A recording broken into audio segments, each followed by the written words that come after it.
ಜ್ಞಾನೋಕ್ತಿಗಳ ಪುಸ್ತಕ 28ನೇ ಅಧ್ಯಾಯ 20ನೇ ವಾಕ್ಯವನ್ನ ನಾವು ಓದಿ ನೋಡೋಣ. ನಂಬಿಗಸ್ತನು ಆಶೀರ್ವಾದ ಪೂರ್ಣನಾಗುವನು ಎಂಬುದಾಗಿ. ಹಲ್ಲೆಲೂಯಾ. ಈ ವಾಕ್ಯವನ್ನು ನಾವು ಓದುವಾಗ ದೇವರ ವಾಕ್ಯ ನಮಗೆ ಹೇಳೋದೇನಂತಂದ್ರೆ, ನಂಬಿಗಸ್ತನು ಆಶೀರ್ವಾದ ಪೂರ್ಣನಾಗುವನು ಎಂಬುದಾಗಿ. ನಾವು ಆಶೀರ್ವದಿಸಲ್ಪಟ್ಟವರಾಗಿರ್ಬೇಕಂತ ಹೇಳಿ ಎಲ್ಲರಿಗೂ ಇಷ್ಟ ಆಗುತ್ತೆ. ಆದ್ರೆ ನಾವು ಆಶೀರ್ವದಿಸಲ್ಪಡಬೇಕಂತ ನಮ್ಗೆ ಇಷ್ಟ ಇದ್ದಕ್ಕೆ ಮಾತ್ರಕ್ಕೆ ನಾವು ಆಶೀರ್ವದಿಸಲ್ಪಡೋದಕ್ಕೆ ಸಾಧ್ಯನಾ? ನಾವು ಆಶೀರ್ವದಿಸಲ್ಪಡಬೇಕಂದ್ರೆ ನಾವು ಆಶೀರ್ವಾದ ಪೂರ್ಣರಾಗಿರ್ಬೇಕಂತಂದ್ರೆ ನಂಬಿಗಸ್ತರಾಗಿರ್ಬೇಕಾಗಿರುವಂಥದ್ದು ಬಹಳ ಮುಖ್ಯ. ಹಲ್ಲೆಲೂಯಾ.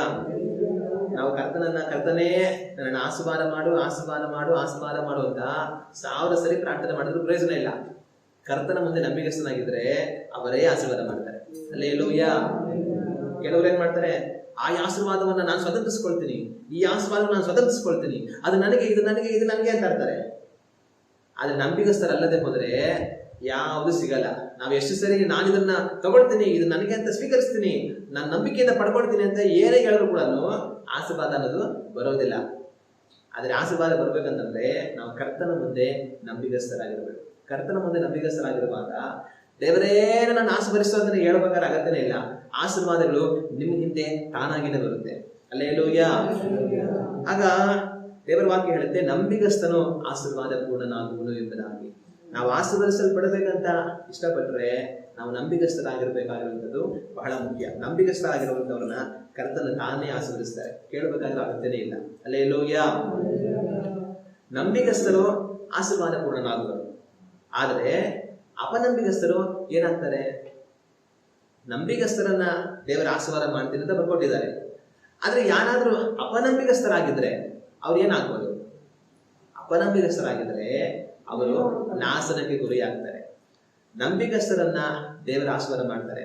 ಆದರೆ ಅಪನಂಬಿಗಸ್ತರು ದೇವರ ಕೋಪಕ್ಕೂ ನ್ಯಾಯ ತೀರ್ಪಿಗೂ ದಂಡನೆಗೆ ಗುರಿಯಾಗಿ ನಾಶಕ್ಕೆ ಒಳಗಾಗಬೇಕಾಗಿರೋ ಪರಿಸ್ಥಿತಿ ಬರುತ್ತೆ.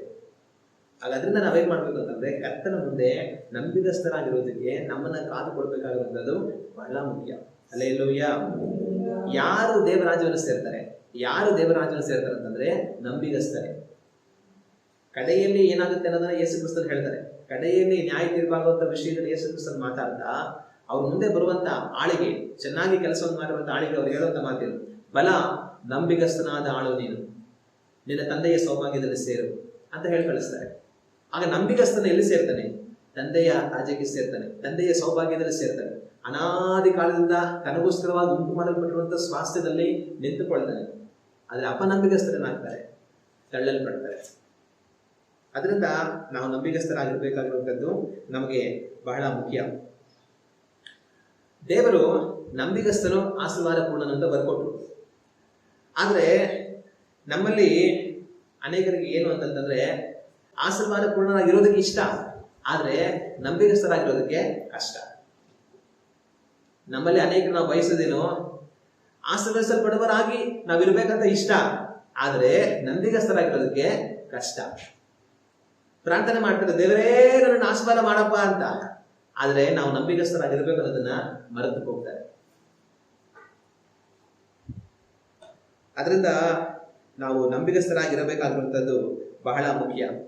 ಇನ್ನು ಕೆಲವರು ಏನು ಯೋಚನೆ ಮಾಡ್ತಾರೆ ಅಂದ್ರೆ, ಅಯ್ಯೋ ದೇವ್ರಿಗೆ ಯಾಕಾದ್ರೆ ಹಿಂಗ್ ಮಾಡ್ಬಿಟ್ಟಿದಾರ, ನೀವು ಅಪನಂಬಿಗಸ್ತರಾಗಿದ್ರು ಸಹ ನೀವು ಆಶೀರ್ವಾದ ಪೂರ್ಣರಾಗಿರ್ತೀರ ಅಂತ ಹೇಳ್ಬಿಟ್ರೆ ಎಷ್ಟು ಚೆನ್ನಾಗಿರೋದು ಅಂತ. ದೇವರ ಅಪನಂಬಿಗಸ್ತರನ್ನು ಆಶೀರ್ವಾದ ಮಾಡ್ಬಿಟ್ರೆ ಚೆನ್ನಾಗಿರುತ್ತಲ್ಲ.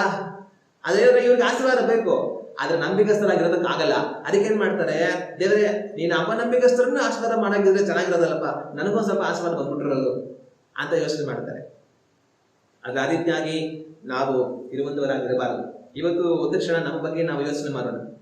ನಾನು ಕರ್ತನ ಮುಂದೆ ಯಾವ ತರ ಇದ್ದೀನಿ?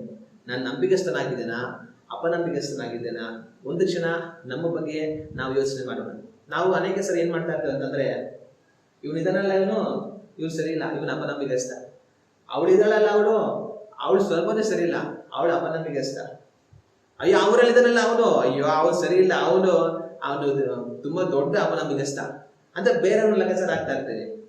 ದೇವರೇನ್ ಮಾಡ್ತಾರೆ, ನಮ್ಮನ್ನು ನೋಡಿ ನೀನು ಅವ್ರಿಗೆಲ್ಲರಿಗಿಂತ ದೊಡ್ಡ ಅಪನಂಬಿಗಸ್ತ ಅಂತ ಹೇಳ್ತಾರೆ. ಆಗ ನಾವೇನ್ ಮಾಡ್ಬೇಕು ಅಂತಂದ್ರೆ, ಇನ್ನೊಬ್ರನ್ನ ನೋಡೋದನ್ನ ಬಿಟ್ಬಿಡ್ಬೇಕು. ನಮಗೆ ನಾವು ತೀರ್ಪು ಮಾಡ್ಕೊಳ್ಬೇಕು. ನಮ್ಮನ್ನ ದೇವರು ಇತರಿಗೆ ತೀರ್ಪು ಮಾಡಿರಿ ಅಂತ ಕರೀಲಿಲ್ಲ. ನೀನ್ ಇತರಿಗೆ ತೀರ್ಪು ಮಾಡಿದರೆ ನಾನು ನಿನಗೆ ತೀರ್ಪು ಮಾಡ್ತೀನಿ ಅಂತ ಹೇಳಿದ್ದಾರೆ. ಆದ್ರೆ ದೇವರು ನಮ್ಗೆ ಹೇಳದಂತಂದ್ರೆ ನಿಮ್ಮನ್ನ ನೀವೇ ವಿಚಾರಿಸಿಕೊಳ್ಳಿರಿ. ನಮ್ಮನ್ನ ನಾವೇ ವಿಚಾರಿಸಿಕೊಂಡರೆ ನ್ಯಾಯ ತೀರ್ಪಿಗೆ ಒಳಗಾಗುವುದಿಲ್ಲ. ಆದ್ರೆ ನಾವೇನ್ ಮಾಡ್ತೀವಿ ಅಂತಂದ್ರೆ, ನಾನ್ ನೀತಿವಂತ, ನಾನ್ ಪರಿಶುದ್ಧ ಅಂತ ತೀರ್ಪು ಮಾಡ್ಕೊಂಡು ಬೇರೆಯವರೆಲ್ಲರೂ ಪಾಪಿ ಅಂತ ತೀರ್ಪು ಮಾಡ್ಕೊಂಡು ಕೂತಿರ್ತೀವಿ. ದೇವರು ಪ್ರತ್ಯಕ್ಷವಾಗಿ ನೀನ್ ಅವರೆಲ್ಲರಿಗಿಂತ ದೊಡ್ಡ ಪಾಪಿ ಅಂತ ತೀರ್ಪು ಮಾಡುವಂತ ದಿನ ಬರುತ್ತೆ. ಗಮನವಾಗಿರ್ಬೇಕು, ಎಚ್ಚರಿಕೆ ಆಗಿರಬೇಕು. ನಾವು ಅವರನ್ನ ಇವರನ್ನ ತೀರ್ಪು ಮಾಡೋದ್ರಲ್ಲೇ ಕಾಲ ಕಳೀಬಾರದು. ನಮ್ಮ ತೀರ್ಪು ಒಂದು ದಿವಸ ಬರುತ್ತೆ ಅನ್ನೋದನ್ನ ಮರೀಬಾರದು. ಅದ್ರದ್ದು ಇತರರಿಗೆ ತೀರ್ಪು ಮಾಡೋದನ್ನ ಬಿಟ್ಟು ನಮಗೆ ನಾವು ತೀರ್ಪು ಮಾಡಿಕೊಂಡು ನಮ್ಮನ್ನ ದೇವರಿಂದ ತಗ್ಗಿಸ್ಕೊಂಡು, ಸ್ವಾಮಿ ನಾನ್ ನಂಬಿಕಸ್ಥನಾಗಿರೋದಕ್ಕೆ ಸಹಾಯ ಮಾಡಪ್ಪ, ಇತರ ಎಲ್ಲರೂ ಸಹ ನಂಬಿಕಸ್ಥರಾಗಿರೋದಕ್ಕೆ ಸಹಾಯ ಮಾಡಪ್ಪ ಅಂತ ನಮ್ಮನ್ನು ಒಪ್ಪಿಸ್ಕೊಟ್ಟು ನಡಿಬೇಕಾಗಿರುವಂಥದ್ದು ಬಹಳ ಮುಖ್ಯ. ನಮ್ಮ ಬಗ್ಗೆ ನಾವು ಒಂದು ಕ್ಷಣ ಯೋಚನೆ ಮಾಡಿ ನೋಡೋಣ. ಸರಿ, ದೇವರ ವಾಕ್ಯ ನಂಬಿಕಸ್ಥನು ಆಶೀರ್ವಾದ ಪೂರ್ಣನಾಗುವನು ಅಂತ ಹೇಳುತ್ತೆ. ಆದ್ರೆ ಯಾವ ಕಾರ್ಯದಲ್ಲಿ ನಂಬಿಕಸ್ಥರಾಗಿರ್ಬೇಕು? ನಾವು ಯಾವ ಕಾರ್ಯದಲ್ಲಿ ನಂಬಿಕಸ್ಥರಾಗಿರ್ಬೇಕು ಅಂತಂದ್ರೆ, ನಮ್ಮ ಪಾಪವನ್ನ ಒಪ್ಪಿಕೊಳ್ಳುವ ವಿಷಯದಲ್ಲಿ ನಂಬಿಕಸ್ಥರಾಗಿರ್ಬೇಕು. ಹಲ್ಲೆಲೂಯಾ. ನಾವು ಯಾವ ಕಾರ್ಯದಲ್ಲಿ ನಂಬಿಕಸ್ಥರಾಗಿರ್ಬೇಕು? ನಾವು ನಮ್ಮ ಪಾಪವನ್ನ ಒಪ್ಪಿಕೊಳ್ಳುವ ವಿಷಯದಲ್ಲಿ ನಂಬಿಕಸ್ಥರಾಗಿ ಇರಬೇಕು. ದೇವರ ವಾಕ್ಯವನ್ನು ನಾವು ಓದಿ ನೋಡುವಾಗ ಅದೇ ಜ್ಞಾನೋಕ್ತಿಗಳು 28ನೇ ಅಧ್ಯಾಯದ 13ನೇ ವಾಕ್ಯವನ್ನು ನಾವು ನೋಡಿದರೆ ಈ ವಾಕ್ಯದಲ್ಲಿ ಈ ರೀತಿಯಾಗಿದೆ: ದೋಷಗಳನ್ನು ಮುಚ್ಚಿಕೊಳ್ಳುವವನಿಗೆ ಶುಭವಾಗದು, ಅವುಗಳನ್ನು ಒಪ್ಪಿಕೊಂಡು ಬಿಟ್ಟು ಬಿಡುವವನಿಗೆ ಕರುಣೆ ದೊರೆಯುವುದು. ಹಲ್ಲೆಲೂಯಾ. ಈ ವಾಕ್ಯದಲ್ಲಿ ದೇವರು ನಮಗೆ ಬರೆದು ಕೊಟ್ಟಿರೋದೇನಂತಂದ್ರೆ, ದೋಷಗಳನ್ನ ಮುಚ್ಚಿಕೊಳ್ಳುವವನಿಗೆ ಶುಭವಾಗದು, ಅವುಗಳನ್ನು ಒಪ್ಪಿಕೊಂಡು ಬಿಟ್ಟು ಬಿಡುವವನಿಗೆ ಕರುಣೆ ದೊರೆಯುವುದು. ಶುಭವಾಗುತ್ತೆ. ಆದ್ರೆ ಯಾರಿಗೆ ಶುಭ ಆಗುತ್ತೆ? ಯಾರಿಗೆ ಶುಭ ಆಗುತ್ತೆ ಅಂತಂದ್ರೆ, ನಮ್ಮ ಪಾಪಗಳನ್ನ ಮುಚ್ಚಿ ಬಿಡದೆ ಅದನ್ನು ಒಪ್ಪಿಕೊಂಡು ಬಿಟ್ಟು ಬಿಡುವಂತವರಿಗೆ ಶುಭ ಆಗುತ್ತೆ, ಕರುಣೆ ದೊರೆಯುತ್ತೆ. ಹಲ್ಲೆಲೂಯಾ. ಆಗ ದೇವರ ವಾಕ್ಯ ನಮಗೆ ಹೇಳೋ ಮಾತೇನಂತಂದ್ರೆ, ನಿನ್ನ ಪಾಪಗಳನ್ನ ಮರೆ ಮಾಡಬೇಡ, ಆದ್ರೆ ನಿನ್ನ ಪಾಪಗಳನ್ನು ಒಪ್ಪಿಕೊಂಡು ಅದನ್ನ ಬಿಟ್ಟು ಬಿಡು, ನಿನಗೆ ಶುಭವಾಗುತ್ತೆ, ಕರುಣೆ ದೊರೆಯುತ್ತೆ ಅಂತ ದೇವರು ನಮಗೆ ಹೇಳ್ತಾರೆ. ಆಗ ನಾವು ನಂಬಿಕಸ್ಥರಾಗಿರ್ಬೇಕು. ಯಾವುದರಲ್ಲಿ ನಂಬಿಕಸ್ಥರಾಗಿರ್ಬೇಕು? ನಮ್ಮ ಪಾಪವನ್ನ ದೇವರ ಮುಂದೆಗಡೆ ಒಪ್ಪಿಕೊಂಡು ಕ್ಷಮೆ ಕೇಳಿ ಅದರಿಂದ ಮನ ತಿರುಗೋದಕ್ಕೆ ನಾವು ನಂಬಿಕಸ್ಥರಾಗಿರ್ಬೇಕು. ಒಂದು ಮನೆಯಲ್ಲಿ ಒಂದು ತಾಯಿ ಇದೆ ಅಂತ ಅನ್ಕೊಳ್ಳಿ. ಅವ್ರಿಗೆ ಇಬ್ಬರು ಮಕ್ಕಳು, ಚಿಕ್ಕ ಮಕ್ಕಳು ಇಬ್ರು. ತಾಯಿ ಏನ್ ಮಾಡಿರ್ತಾರೆ, ಎಲ್ಲ ಅಂಗಡಿಗೆ ಹೋಗ್ಬಿಟ್ಟು ಸಾಮಾನು ತಗೊಂಡು ಮನೆಗೆ ಬಂದ್ಬಿಟ್ಟು ಒಂದೆರಡು ಚಿಲ್ಲರೆ ಕಾಸನ್ನ ಅಡಿಗೆ ಮನೆ ಹತ್ರ ಸೆಲ್ಫ್ ಹತ್ರ ಇಟ್ಟಿರ್ತಾರೆ. 5 ರೂಪಾಯಿದು 2 ಕಾಯಿನ್ ಇಟ್ಟಿರ್ತಾರೆ. ತಾಯಿ ಏನ್ ಮಾಡ್ತಾರೆ, ಏನೋ ಕೆಲಸಕ್ಕೆ ಅಂತ ಆ ಕಡೆ ಈ ಕಡೆ ಮನೆಗೆ ಓಡಾಡ್ತಾ ಇರ್ತಾರೆ. ಅವ್ರಿಗೆ ಇಬ್ಬರು ಚಿಕ್ಕ ಮಕ್ಳು ಇರ್ತಾರೆ. ಇಬ್ಬರು ಚಿಕ್ಕ ಮಕ್ಳು ಏನ್ ಮಾಡ್ತಾರೆ ಅಂತಂದ್ರೆ, ಅಡಿಗೆ ಮನೆ ಕಡೆ ಹೋಗ್ತಾರೆ. ಹೋದಾಗ ಏನ್ ಮಾಡ್ತಾರೆ, ಅವ್ರಿಗೆ ಆ ಸಜ್ಜೆ ಮೇಲೆ 2 ಕಾಸು ಕಾಣಿಸುತ್ತೆ, 5 ರೂಪಾಯಿಗೆ 1 ಕಾಸು. ಇಬ್ರು ಮಕ್ಳು ಏನ್ ಮಾಡ್ತಾರೆ, ಒಬ್ರು ನೋಡ್ಕೊಂಡು ಇಲ್ಲಿ ಕಾಸಿದೆ ಅಂತ ನೋಡ್ಬಿಟ್ಟು, ಆಮೇಲೆ ನೀನೊಂದು ಕಾಸು ತಗೊಂಡ್ಬಿಡು, ನಾನೊಂದು ಕಾಸು ತಗೊಂಡ್ಬಿಡ್ತೀನಿ, ಇಬ್ರು ಹೋಗಿ ತಿಂಡಿ ತಿನ್ಬಿಡ ಅಂತ ಮಾತಾಡ್ಕೊಂಡ್ಬಿಡ್ತಾರೆ. ತಗೊಂಡು ಆಯ್ತು ಅಂತ ಹೇಳ್ಬಿಟ್ಟು ಆ ಕಾಸನ್ನ ಎತ್ಕೊಂಡು ಇಬ್ರು ಹೋಗೋಣ ಅಂತ ಹೋಗ್ಬಿಡ್ತಾರೆ. ಆದ್ರೆ ಇದನ್ನೇನ್ ಮಾಡಿರ್ತಾರೆ, ಅವರಮ್ಮ ನೋಡ್ಬಿಟ್ಟಿರ್ತಾರೆ. ಈ ಮಕ್ಳು ಒಳಗಡೆ ಹೋಗಿ ಅದನ್ನ ಮಾತಾಡ್ಕೊಂಡು ಕಾಸು ಎತ್ಕೊಂತಾ ಇರೋಂಥ ಸಮಯದಲ್ಲಿ ಅವರಮ್ಮ ಅಡಿಗೆ ಮನೆ ಕಡೆಗೆ ಬಂದು ಇವರಿಬ್ರು ನಿಂತ್ಕೊಂಡು ಮಾತಾಡ್ಕೊಂಡು ತಿಂಡಿ ತಿನ್ಬಿಡೋಣ ಅಂತ ಕಾಸು ಒಬ್ಬೊಬ್ರು ಎತ್ಕೊಳ್ಳೋಂಥದನ್ನ ಅವರಮ್ಮ ನೋಡಿರ್ತಾರೆ. ಅವ್ರು ಬರೋ ಅಷ್ಟೊತ್ತಿಗೆ ಅವರಮ್ಮ ಮತ್ತೆ ಮರೆಯಾಗಿ ಹೋಗ್ಬಿಟ್ಟಿರ್ತಾರೆ. ಈ ಮಕ್ಕಳಿಗೆ ನಮ್ಮನ್ನ ಯಾರು ನೋಡಿಲ್ಲ, ನಾವು ಎತ್ಕೊಂಡ್ಬಿಟ್ವಿ, ತಿಂಡಿ ತಿನ್ಕೊಡೋಣ ಅಂತ ಹೋಗ್ಬಿಡ್ತಾರೆ. ಮನೆಯಿಂದ ಆಚೆ ಹೋಗ್ಬಿಟ್ಟು ಒಂದು ಪಕ್ಕದಲ್ಲಿ ಅಂಗಡಿ ತಿಂಡಿ ತಗೊಂಡು ಎಲ್ಲ ಅಲ್ಲೇ ತಿನ್ಬಿಟ್ಟು ಪೇಪರ್ ಎಲ್ಲ ಅಲ್ಲೇ ಬಿಸಾಕ್ಬಿಟ್ಟು ಏನು ನಾವು ತಿಂದಿಲ್ಲ ಅಂತ ಗೊತ್ತಾಗ್ಬಾರ್ದು ಅಂತ ಒಂದ್ ಸ್ವಲ್ಪ ಆದ್ಮೇಲೆ ಹಂಗೆ ಮನೆ ಹತ್ರ ಬರ್ತಾರೆ. ಬಂದ್ಬಿಟ್ಟು ಆಟ ಆಡ್ಕೊಂಡು ಅವ್ರು ಪಾಡು ಹೊರಡ್ತಾರೆ. ಇವ್ರಮ್ಮ ಏನ್ ಮಾಡ್ತಾರೆ, ಅವ್ರು ಹೋಗಿ ತಿಂದಿರೋ ತಿನ್ಕೊಂಡು ಒಂದಷ್ಟೊತ್ತು ಆದ್ಮೇಲೆ ಬಂದಿರೋದನ್ನ ಎಲ್ಲ ಗಮನಿಸ್ಕೊಂಡು ಸುಮ್ಮನೆ ಇರ್ತಾರೆ. ಆಮೇಲೆ ಸುಮಾರು ಆದ್ಮೇಲೆ ಏನ್ ಮಾಡ್ತಾರೆ, ಅವ್ರ ಮಗನ್ ಕರೀತಾರೆ. ಅವ್ರ ಮಗನ್ ಕರೆದ್ಬಿಟ್ಟು ಇಲ್ಲಿ ಬಾಯಿಲಿ ಕುತ್ಕೋ ಅಂತ ಹೇಳ್ತಾರೆ. ಏನಮ್ಮ ಅಂತಂದ್ರೆ, ಅಲ್ಲಿ ಅಡಿಗೆ ಮನೆಯಲ್ಲಿ ಕಾಸು ಇಟ್ಟಿದ್ದೆ ನಾನು, ಏನಾದ್ರು ನೋಡ್ದೆ ಕಾಸು ನೀನು ಅಂತ. ಆಮೇಲೆ ಅಯ್ಯೋ ಇಲ್ಲಮ್ಮ, ನಾನು ನೋಡೇ ಇಲ್ಲ, ಎಲ್ಲಿಟ್ಟಿದ್ದೆ ಕಾಸು ನೀನು? ಅಲ್ಲೇ ಇಟ್ಟಿದ್ದೆ ಇದ್ರ ಪಕ್ಕದಲ್ಲಿ, ನೀನು ನೋಡ್ದ ಕಾಸು? ಅಯ್ಯೋ ಇಲ್ಲಮ್ಮ, ನಾನು ನೋಡೇ ಇಲ್ಲಮ್ಮ, ಅಲ್ಲೆಲ್ಲ ಬಿದ್ದಿರ್ಬೇಕು ನೋಡಮ್ಮ ಕೆಳಗಡೆ ಅಂತ. ಆಮೇಲೆ ಏನ್ ಮಾಡ್ತೀರಮ್ಮ, ಈ ಕಾಸು ಎತ್ಕೊಂಡು ಹೋಗ್ಬಿಟ್ಟು ಕೇಳ್ದೆ ಸುಳ್ಳು ಹೇಳ್ತಾ ಇದೆಯಾ ಅಂತ ಅಂದ್ಬಿಟ್ಟು, ನೋಡು ನಿಜ ಹೇಳು, ನೀನೇನಾದ್ರು ಕಾಸು ನೋಡ್ದ ಇಲ್ಲ ಕಾಸು ಏನಾದ್ರು ಎತ್ಕೊಂಡ, ಏನ್ ಮಾಡ್ದೆ ನಿಜ ಹೇಳು ಅಂತ ಅನ್ಬೇಕು. ಅಯ್ಯೋ ಇಲ್ಲಮ್ಮ, ನಾನು ಖಂಡಿತ ನೋಡೇ ಇಲ್ಲಮ್ಮ, ನಾನು ಅಡಿಗೆ ಮನೆಗೆ ಬಂದಿಲ್ಲಮ್ಮ, ನಾನು ಎತ್ಕೊಂಡೇ ಇಲ್ಲಮ್ಮ, ನನಗೆ ಗೊತ್ತೇ ಇಲ್ಲಮ್ಮ ಅಂತ ವಾದ ಮಾಡಿದ್ರು. ಕೊನೆಗೆ ಅವರಮ್ಮ ಹೇಳೋಷ್ಟು ಹೇಳ್ತಾರೆ, ಆ ಮಗು ಎಷ್ಟಾದ್ರೂ ಒಪ್ಕೊಳ್ಳಲ್ಲ. ಆಮೇಲೆ ಅವರಮ್ಮ ಏನ್ ಮಾಡ್ತಾರೆ, ಆ ಕಡೆಯಿಂದ ಒಂದು ಕೋಲ್ ತೆಗಿತಾರೆ. ಒಂದು ಕೋಲ್ ತೆಗೆದ್ಬಿಟ್ಟು, ನೋಡುವ ಸತ್ಯ ಹೇಳ್ಬಿಡು, ಇಲ್ಲ ಅಂತಂದ್ರೆ ನೀನ್ ಸತ್ಯ ನಾನು ಬಾಯಿ ಬಿಡಿಸ್ಬೇಕಾಗತ್ತೆ. ಅಲ್ಲಿಗೂ ಕೂಡ ಅವಾಗ ಒಪ್ಕೊಳ್ಳಲ್ಲ. ಇಲ್ಲಮ್ಮ ನಾನು ಎತ್ಕೊಂಡೇ ಇಲ್ಲ, ಮಾಡೇ ಇಲ್ಲ, ಹಂಗೆ ಹಿಂಗೆ ಅಂತಂದಾಗ ಇವರಮ್ಮ ಕೋಲ್ ತಗೊಂಡು ಸರಿಯಾಗಿ 4 ಬಾರಿಸ್ತಾರೆ. 4 ಬಾರಿಸಿದ್ಮೇಲೆ ಅಯ್ಯೋ ಅಯ್ಯೋ ಅಪ್ಪ ಅಮ್ಮ ಅನ್ಕೊಂಡು, ಆಮೇಲೆ ಅಯ್ಯೋ ಅಮ್ಮ ನಾನೇ ಎತ್ಕೊಂಡ್ಬಿಟ್ಟೆ, ಅಲ್ಲಿತ್ತು ಬಂದು ಎತ್ಕೊಂಡು ಹೋಗ್ಬಿಟ್ಟೆ, ತಿಂಡಿ ತಿನ್ಬಿಟ್ಟೆ ಬಂದ್ಬಿಟ್ಟೆ, ಅಯ್ಯೋ ಅಮ್ಮ ನನ್ನ ತಪ್ಪಾಗೈತಮ್ಮ ಈಗ ಮಾಡ್ಬಾರ್ದಾಗಿತ್ತಮ್ಮ ಅಂತ ಕೊಳೋ ಅಂತ ಆಡ್ತಾಳೆ. ಆಮೇಲೆ ಚೆನ್ನಾಗಿ ಬಿಟ್ಟು ಆಮೇಲೆ ಬಾಯಿ ತರಿಸ್ತಾರೆ, ಆಮೇಲೆ ಕಳ್ಸ್ಬಿಡ್ತಾರೆ, ಹೋಗ್ಬಿಡ್ತಾರೆ. ಆಮೇಲೆ ಇನ್ನೊಂದಷ್ಟು ಆಮೇಲೆ ಏನ್ ಮಾಡ್ತಾರೆ, ಇನ್ನೊಂದು ಮಗು ಕರೆಸ್ತಾರೆ. ಆ ಮಗುಗೆ ಇವ್ರ ಅಕ್ಕನಿಗೆ ಏನಾಗಿರುತ್ತೆ ಅಂತ ಗೊತ್ತಿರೋದಿಲ್ಲ. ಕರೆಸ್ಬಿಟ್ಟು ಕುಂಡ್ರಿಸ್ಬಿಟ್ಟು ಅಲ್ಲಿ ಕಾಸಿಟ್ಟಿದ್ದೆ ನೋಡ್ದ ಅಂತಂದ್ರೆ, ಅವಾಗ ಅವರಮ್ಮ ಕಾಸು ನೀನ್ ನೋಡ್ದ ಅನಿದ ಮಾತ್ರಕ್ಕೇನೆ ಈ ಮಗುಗೆ ಏನಾಗುತ್ತೆ, ಫುಲ್ ಭಯ ಬಂದ್ಬಿಡುತ್ತೆ. ಫುಲ್ ಬಂದ್ಬಿಟ್ಟು ಕೈಯೆಲ್ಲ ನಡ್ಕೊಂಡು ಶುರು ಆಗ್ಬಿಡುತ್ತೆ. ಆಮೇಲೆ ಮಾತೇ ಬರಲ್ಲ, ಮಾತು ತೊಲ್ ಬರಂಗ ಆಗ್ಬಿಡುತ್ತೆ. ಅಯ್ಯೋ ನಮ್ಮ ಅಮ್ಮ ಕಾಸು ಬಗ್ಗೆ ಕೇಳ್ತೈತೆ, ನಾವು ಹೋಗಿ ಕಾಸು ಎತ್ಕೊಂಡು ಹೋಗಿ ತಿಂಡಿ ತಂದು ಬಂದ್ಬಿಟ್ಟಿರ್ತೀವಿ, ಅಯ್ಯೋ ನಮ್ಮ ಅಮ್ಮ ಗೊತ್ತಾಗ್ಬಿಟ್ಟಿರ್ತೇನೋ ಏನಪ್ಪ ಮಾಡೋದು ಅಂತ ಫುಲ್ ಭಯ ಬಂದ್ಬಿಟ್ಟು ಹಂಗೆ ಬೇರೆಲ್ಲ ಬರಕ್ ಶುರು ಆಗ್ಬಿಡುತ್ತೆ. ಆಮೇಲೆ ಸ್ವಲ್ಪ ಸುಮ್ಮನೆ ಇರುತ್ತೆ. ಆಮೇಲೆ ಏನ್ ಮಾಡುತ್ತೆ, ಅಮ್ಮ ಅಲ್ಲಿ ಕಾಸಿತ್ತಮ್ಮ ಎತ್ಕೊಂಡ್ಬಿಟ್ಟೆ ಅಮ್ಮ, ತಿಂಡಿ ತಿನ್ಬೇಕಂತ ಆಸೆಯಿಂದ ತಗೊಂಡೋಗ್ಬಿಟ್ಟು ತಿಂಡಿ ತಿನ್ಕೊಂಡು ಬಂದ್ಬಿಟ್ಟೆ ಅಮ್ಮ, ಅಮ್ಮ ತಪ್ಪಾಗೈತಮ್ಮ ನನಗೆ ಮಾಡ್ಬಾರ್ದಾಗಿತ್ತಮ್ಮ ಅಂತ ಗೊಳವ ಅಂತ ಶುರು ಮಾಡ್ಬಿಡುತ್ತೆ. ಆಮೇಲೆ ಅವರಮ್ಮ ಏನ್ ಮಾಡ್ತಾರೆ ಅಂತಂದ್ರೆ, ಸರಿ ಆಯ್ತು ಬಿಡು, ನೀನು ನಿನ್ಗೆ ಹೊಡೆಯಲ್ಲ ಬಿಡು, ಸರಿ ಸಮಾಧಾನ ಮಾಡ್ಕೋ, ಯಾಕೆ ಹಿಂಗ್ ಮಾಡಿದೆ, ಈ ತರ ಎಲ್ಲ ಮಾಡ್ತಾರೆ, ಹಿಂಗ್ ಮಾಡ್ಬಾರ್ದು ತಾನೆ. ಅಮ್ಮ ಇಲ್ಲಮ್ಮ ನನ್ ಮಾಡಿ ತಪ್ಪಾಗೈತಮ್ಮ, ಇನ್ಮೇಲೆ ಮಾಡಲ್ಲಮ್ಮ, ನನ್ ದಯವಿಟ್ಟು ಹೊಡಿಬೇಡಮ್ಮ, ನನ್ ಕ್ಷಮಿಸಮ್ಮ ಅಂತ ಅಲ್ಲೇ ಗೊಳಾಡ್ಬಿಡ್ತಾರೆ. ಆಗ ಏನಾದ್ರು ಹೊಡೆಯೋಕ್ಕಿನ್ನ ಬಡಿಯೋದಕ್ಕಿಂತ ಮುಂಚೆನೆ ಆ ಮಗು ತನ್ನ ತಪ್ಪನ್ನು ಒಪ್ಕೊಂಡು ಗೊಳಾಡ್ಬಿಟ್ಟಿದ್ರಿಂದ ಇವ್ರ ಅಮ್ಮನ್ಗೆ ಏನಾಗುತ್ತೆ, ಆ ಮಗುಗಳು ಕನಿಕರ ಬರುತ್ತೆ.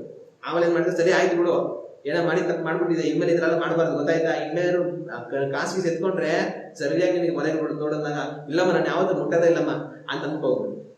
ಈಗ ಒಂದ್ ಮಗು ಕೇಳಿದಾಗ ನಾನು ನೋಡೇ ಇಲ್ಲ, ನನಗೆ ಗೊತ್ತೇ ಇಲ್ಲ, ನಾನು ಬರ್ಲೇ ಇಲ್ಲ, ನಾನು ಎತ್ಕೊಂಡ್ಲೇ ಇಲ್ಲ, ನಾನು ಮಾಡ್ಲೇ ಇಲ್ಲ ಅಂತೆಲ್ಲ ವಾದ ಮಾಡ್ತಾ ಇತ್ತು. ಕೊನೆಗೆ ಏನಾಯ್ತು, ಅದಕ್ಕೆ ಸರಿಯಾಗಿ ಪೆಟ್ಟು ಬಿತ್ತು. ಆಮೇಲೆ ಸತ್ಯ ಆಚೆ ಬಂತು. ಇನ್ನೊಂದು ಮಗು ಕೇಳಿದಾಗ ಏನ್ ಮಾಡ್ತು ಅಂತಂದ್ರೆ, ಇನ್ನೊಂದು ಮಗು ಅಯ್ಯೋ ನಾನು ಎತ್ಕೊಂಡಿರೋದು ತಿಂದಿರೋದ್ರೆ ನಮಗೆ ಗೊತ್ತೋ ಏನೋ ನೋಡ್ಬಿಟ್ಟಿದೆ ಏನೋ ಅಂತ ಭಯ ಪಟ್ಕೊಂಡು ತನ್ನ ಸತ್ಯನೆಲ್ಲ ಹೇಳ್ಬಿಟ್ಟು ಅಮ್ಮ ನಾನು ದೇವ್ರಿಗೆ ಸೇವಿಸ್ಬಿಡಮ್ಮ, ನನಗೇನ್ ಮಾಡ್ಬಿಡಮ್ಮ ಅಂತ ಕೇಳ್ಕೊಂಡ್ಬಿಡ್ತು. ಅವಾಗ ಅವ್ರಮ್ಮ ಏನ್ ಮಾಡಿದ್ರು, ಆಯ್ತು ಅಂತ ಚೆನ್ನಾಗಿ ಹೊಡ್ಬಿಟ್ಟು ಕಳ್ಸಿದ್ರ. ಅವ್ರಮ್ಮ ಏನ್ ಮಾಡಿದ್ರು, ಸರಿ ಹೋಗ್ಬಿಟ್ಟು ಆಯ್ತು ಇನ್ಮೇಲೆ ಹಿಂಗ್ ಮಾಡ್ಬೇಡ ಅಂತ ಬುದ್ಧಿ ಹೇಳಿ ಅವ್ರಮ್ಮ ಕಳ್ಸಿದ್ರು.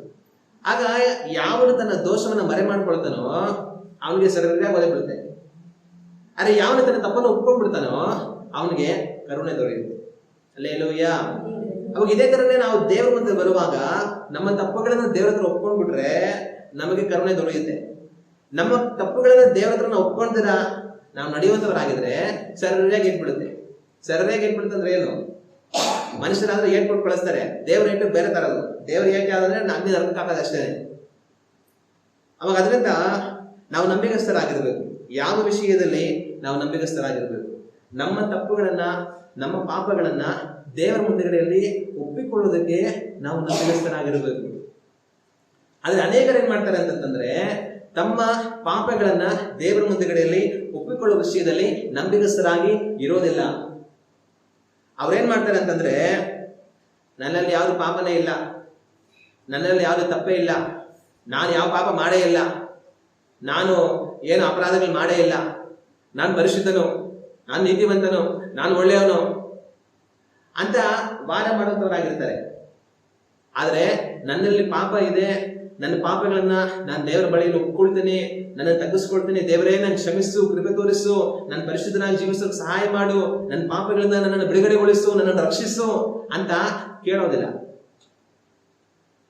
ಅರೆ ಇವ್ರ ವಾದ ಏನಂತಂದ್ರೆ, ನಾನು ಒಳ್ಳೆಯವನು, ನಾನು ಪರಿಶುದ್ಧನು, ನಾನು ನೀತಿವಂತನು, ನನ್ನಲ್ಲಿ ಯಾವ ಪಾಪ ಇಲ್ಲ, ನನ್ನಲ್ಲಿ ಯಾವ ದೋಷ ಇಲ್ಲ ಅಂತ ಅನ್ಕೊಂಡೇ ಬರುತ್ತಾ ಇರ್ತಾರೆ. ತಮ್ಮ ಪಾಪವನ್ನ ಒಪ್ಪಿಕೊಳ್ಳೋದಕ್ಕೆ ನಂಬಿಗಸ್ತರ ಅಲ್ಲದವರಾಗಿರ್ತಾರೆ. ಆದ್ರೆ ದೇವರ ವಾಕ್ಯ ನಮಗೆ ಏನು ಹೇಳುತ್ತೆ? ದೇವರ ವಾಕ್ಯವನ್ನು ನಾವು ಓದಿ ನೋಡುವಾಗ ಯೋಹಾನನ ಬರೆದಂತಹ ಮೊದಲನೇ ಪತ್ರಿಕೆ 1ನೇ ಅಧ್ಯಾಯ ವಾಕ್ಯಗಳು 8ರಿಂದ 10ರವರೆಗೆ ನಾವು ಓದಿ ನೋಡಿದರೆ ಈ ವಾಕ್ಯದಲ್ಲಿ ಈ ರೀತಿಯಾಗಿದೆ.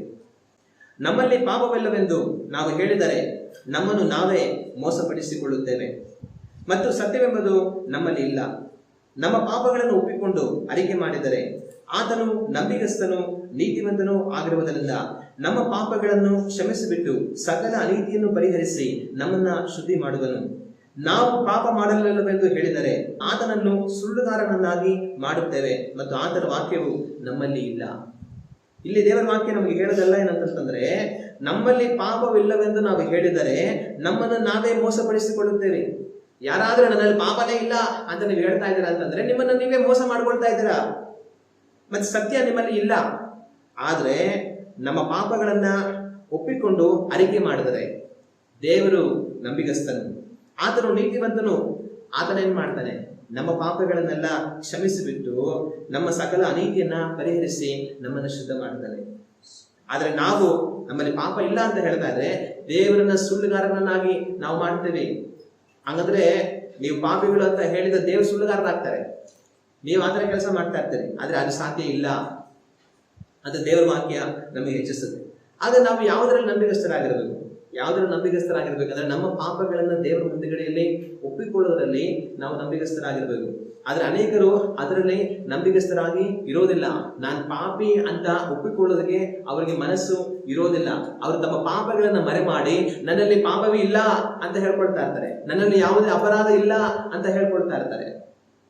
ಆದ್ರೆ ದೇವರ ವಾಕ್ಯ ಹೇಳುತ್ತೆ, ನಮ್ಮಲ್ಲಿ ಪಾಪವಿಲ್ಲ ಅಂತ ನಾವು ಹೇಳಿದ್ರೆ ನಮ್ಮನ್ನು ನಾವೇ ಮೋಸ ಮಾಡಿಕೊಳ್ಳುತ್ತೇವೆ, ದೇವರನ್ನ ಸುಳ್ಳುಗಾರರನ್ನ ಆಗಿ ಮಾಡಿದವರುಗಳಾಗಿ ನಾವು ಇರ್ತೇವೆ. ಆದ್ರೆ ನಮ್ಮ ಪಾಪಗಳನ್ನ ಒಪ್ಪಿಕೊಂಡು ಅರಿಕೆ ಮಾಡಿದರೆ ದೇವರು ನಂಬಿಗಸ್ತನು ನೀತಿವಂತನಾಗಿರೋದ್ರಿಂದ ನಮ್ಮ ಪಾಪಗಳನ್ನೆಲ್ಲ ಪರಿಹಾರ ಮಾಡ್ತಾರೆ ಎಂಬುದಾಗಿ ದೇವರ ವಾಕ್ಯ ಹೇಳುತ್ತೆ. ಹಲ್ಲೆಲೂಯಾ. ಅದರಿಂದ ನಾವೇನ್ ಮಾಡಬೇಕು? ನಮ್ಮ ಪಾಪಗಳನ್ನ ದೇವರ ಬಳಿಯಲ್ಲಿ ಒಪ್ಪಿಕೊಳ್ಳುವ ವಿಷಯದಲ್ಲಿ ನಾವು ನಂಬಿಗಸ್ತರಾಗಿದ್ದು ಅದನ್ನು ಒಪ್ಪಿಕೊಂಡು ಬಿಟ್ಟು ಬಿಡುವಂತವர்களಾಗಿರಬೇಕು. ಆದ್ರೆ ಅದು ಬಿಟ್ಟು ನನ್ನಲ್ಲಿ ಪಾಪ ಇಲ್ಲ, ನಾನು ಯಾವುದೇ ಪಾಪ ಮಾಡಿಲ್ಲ, ನಾನು ಪರಿಶುದ್ಧನು, ನಾನು ನೀತಿವಂತನು ಅಂತ ಹೇಳಿ ಪಾಪವನ್ನು ಮರೆ ಮಾಡಿ ನಾವು ನಡೆಯುವಂತವர்களಾಗಿ ಇರಬಾರದು. ಅದಕ್ಕೆ ನಾವು ಗಮನವಾಗಿ ಇರಬೇಕು. ಆದ್ರೆ ವಿಷಯ ಏನಂತಂದ್ರೆ, ಜನಗಳಿಗೆ ಅವರಲ್ಲಿ ಪಾಪ ಇಲ್ಲ ಅಂತಲ್ಲ, ಅವರಲ್ಲಿ ಪಾಪ ಇರುತ್ತೆ. ಆದ್ರೆ ವಿಷಯ ಏನಂತಂದ್ರೆ, ನಮ್ಮಲ್ಲಿ ಪಾಪ ಇದೆ ಅನ್ನೋದನ್ನ ಅವ್ರು ಗುರುತಿಸೋದಿಲ್ಲ. ತಮ್ಮಲ್ಲಿ ಪಾಪ ಇದೆ ಅನ್ನೋದನ್ನ ಗುರುತಿಸೋದ್ರಲ್ಲಿ ಅವರು ವಿಫಲವಾಗಿ ನನ್ನಲ್ಲಿ ಯಾವುದೇ ಪಾಪ ಇಲ್ಲ, ನಾನು ಪರಿಶುದ್ಧನು, ನೀತಿವಂತನು ಅನ್ನೋಂಥ ತಪ್ಪಾದ ಯೋಚನೆಯಲ್ಲಿ ಅವ್ರು ಬದುಕ್ತಾ ಇರ್ತಾರೆ. ಆದ್ರೆ ಅಂಥವರು ತುಂಬಾ ದೊಡ್ಡ ಅಪಾಯದಲ್ಲಿರ್ತಾರೆ. ಒಂದು ವೇಳೆ ಯಾವ್ದಾದ್ರು ಒಂದು ವ್ಯಕ್ತಿಯಲ್ಲಿ ಪಾಪ ಇದ್ದು ಆ ವ್ಯಕ್ತಿ ನನ್ನ ಪಾಪಿ ಅಂದ್ರೆ ದೇವರ ಹತ್ರ ಒಪ್ಪಿಕೊಂಡ್ರೆ ಅವನಿಗೆ ಒಳ್ಳೇದಾಗುತ್ತೆ. ಅಥವಾ ಒಂದು ವ್ಯಕ್ತಿ ಪರಿಶುದ್ಧನಾಗಿ ಜೀವಿಸ್ತಾ ಇದ್ದು ನಾನು ಪರಿಶುದ್ಧನ ಅಂತ ಅನ್ಕೊಂಡ್ರೆ ಅವನಿಗೂ ಒಳ್ಳೇದಾಗುತ್ತೆ. ಆದ್ರೆ ಒಂದು ವ್ಯಕ್ತಿ ಪಾಪದಲ್ಲಿ ಬದುಕ್ತಾ ಇದ್ದು ನಾನು ಪರಿಶುದ್ಧನು ಅಂತ ಅನ್ಕೊಂತಾ ಇದ್ರೆ ಅವನು ದೊಡ್ಡ ಅಪಾಯದಲ್ಲಿದ್ದಾನೆ. ಹೆಂಗೆ ಅಂತಂದ್ರೆ, ಒಂದು ವೇಳೆ ಯಾರೋ ಒಂದು ವ್ಯಕ್ತಿ ಡಾಕ್ಟರ್ ಹತ್ರ ಹೋಗ್ತಾನೆ ಅನ್ಕೊಳ್ಳಿ, ಏನಕ್ಕೋ ಟ್ರೀಟ್ಮೆಂಟ್ಗೋಸ್ಕರ ಹೋಗ್ತಾನೆ. ಆದ್ರೆ ಡಾಕ್ಟರ್ ಅವ್ನು ಪರೀಕ್ಷೆ ಮಾಡಿದಾಗ ಅವನಲ್ಲಿ ಕ್ಯಾನ್ಸರ್ ಇದೆ ಅನ್ನೋದು ಡಾಕ್ಟರ್ ಗೊತ್ತಾಗುತ್ತೆ. ಈಗ ಡಾಕ್ಟರ್ ಏನ್ ಮಾಡ್ತಾರೆ, ಆ ವ್ಯಕ್ತಿಗೆ ನೋಡಪ್ಪ ನಿನಗೆ ಪರೀಕ್ಷೆ ಮಾಡ್ತಾ ಇದ್ದಾಗ ನಿನಗೆ ಕ್ಯಾನ್ಸರ್ ಇದೆ ಅನ್ನೋದು ಗೊತ್ತಾಯ್ತು, ಅದರಿಂದ ಏನ್ ಮಾಡ್ಬೇಕು, ಕ್ಯಾನ್ಸರ್ಗೆ ನಾವು ಟ್ರೀಟ್ಮೆಂಟ್ ಕೊಟ್ಟು ಈಗಲಿಂದನೇ ನಾವು ಗುಣಪಡಿಸೋ ಪ್ರಯತ್ನ ಮಾಡಿದ್ರೆ ಅದು ಗುಣ ಆಗ್ಬಿಡುತ್ತೆ, ನೀನ್ ಚೆನ್ನಾಗಿ ಆಗ್ಬಿಡ್ತೀಯಾ ಅಂತ ಹೇಳ್ತಾನೆ ಅಂತ ಅನ್ಕೊಳ್ಳಿ.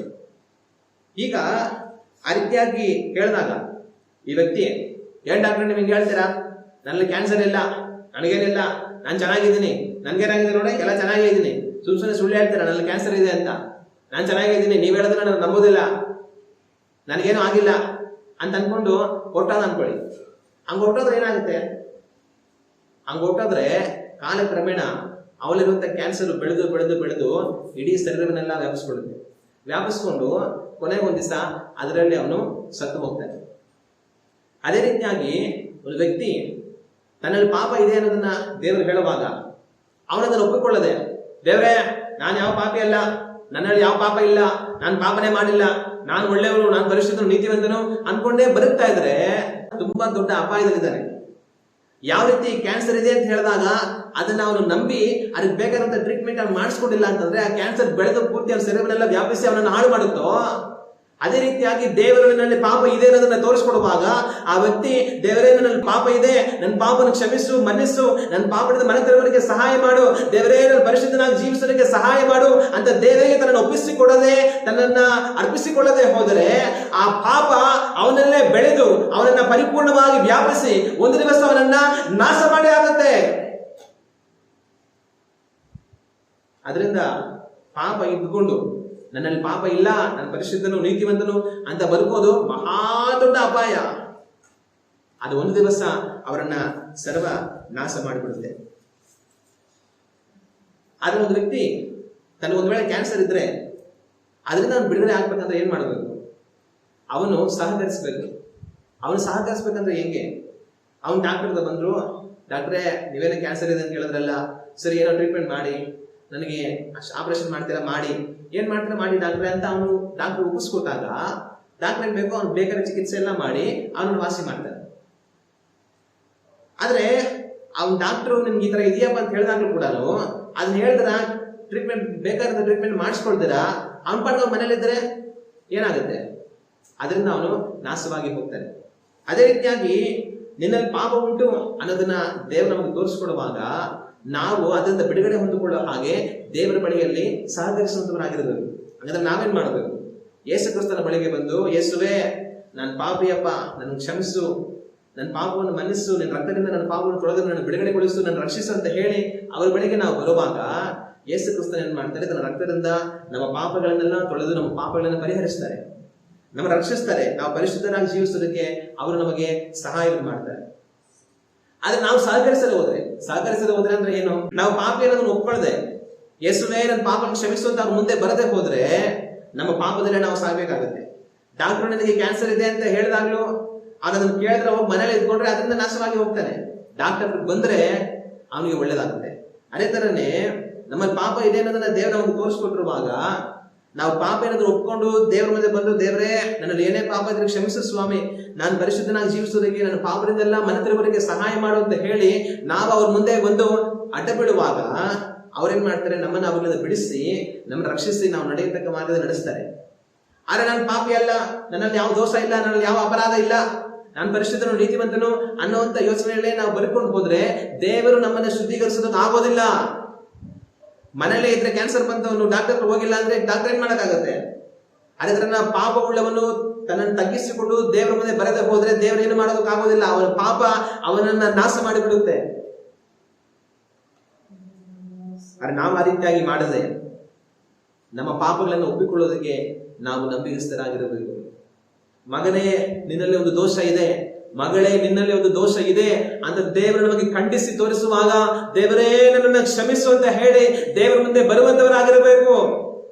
ಅದು ತನ್ನ ಪಾಪಗಳನ್ನು ಮರೆ ಮಾಡಿಕೊಂಡು ನನ್ನಲ್ಲಿ ಯಾವ ಪಾಪ ಇಲ್ಲ, ನನ್ನಲ್ಲಿ ಯಾವ ದ್ರೋಹ ಇಲ್ಲ, ನನ್ನಲ್ಲಿ ಅಕ್ರಮ ಇಲ್ಲ, ನಾನು ನೀತಿವಂತನು, ನಾನು ಪರಿಶುದ್ಧನು ಅನ್ನೋ ಭ್ರಮೆಯಲ್ಲೇ ಬದುಕಿದ್ರೆ ಆ ಪಾಪ, ಆ ದೋಷ, ಆ ಅಪರಾಧ ಒಂದು ದಿವಸ ಅವರನ್ನು ನಾಶ ಮಾಡಿಬಿಡುತ್ತೆ. ಇವತ್ತು ದೇವರಲ್ಲಿ ವಿಶ್ವಾಸ ಇದ್ದು ಬದುಕುವಂತ ಎಷ್ಟೋ ಜನಗಳು ಇದೇ ರೀತಿಯಾದ ಭ್ರಮೆಯಲ್ಲಿ ಬರುತ್ತಾ ಇದ್ದಾರೆ. ನಾನು ಪರಿಶುದ್ಧನು, ನಾನು ನೀತಿವಂತನು, ನಾನೇ ಮೊದಲು ಪರಲೋಕಕ್ಕೆ ಹೋಗುವವನು ಅನ್ನುವಂತ ಭ್ರಮೆಯಲ್ಲಿ ಬರುತ್ತಾ ಇದ್ದಾರೆ. ಅವರಲ್ಲಿರುವಂತಹ ಪಾಪವನ್ನು ಅವ್ರು ಗುರುತಿಸ್ತಾ ಇಲ್ಲ. ಅವರ ಪಾಪಗಳಿಂದ ಮನ ತಿರುಗಬೇಕನ್ನೋದನ್ನ ಅವ್ರು ಯೋಚನೆ ಮಾಡ್ತಾ ಇಲ್ಲ. ಅರೆ ನಾನು ನೀವು ಯಾವ ರೀತಿ ಆಗಿದ್ದೇವೆ ಅನ್ನೋದನ್ನ ಒಂದು ಕ್ಷಣ ನಾವು ಯೋಚಿಸಬೇಕು. ನಮಗೆ ನಾವೇ ತೀರ್ಪು ಮಾಡಿಕೊಳ್ಬಾರ್ದು. ಏನಂತ? ನಾನು ಪರಿಶುದ್ಧನು, ನಾನು ನೀತಿವಂತನು, ನಾನು ಪರಲೋಕಕ್ಕೆ ಖಂಡಿತ ಹೋಗ್ತೇನೆ ಅಂತ ನಮಗೆ ನಾವೇ ತೀರ್ಪು ಮಾಡಿಕೊಳ್ಳಬಾರದು. ಕರ್ತನ ಬಳಿಯಲ್ಲಿ ನಾವು ವಿಚಾರಿಸಬೇಕು. ಸ್ವಾಮಿ, ನಾನು ಯಾವ ತರ ಇದ್ದೀನಿ?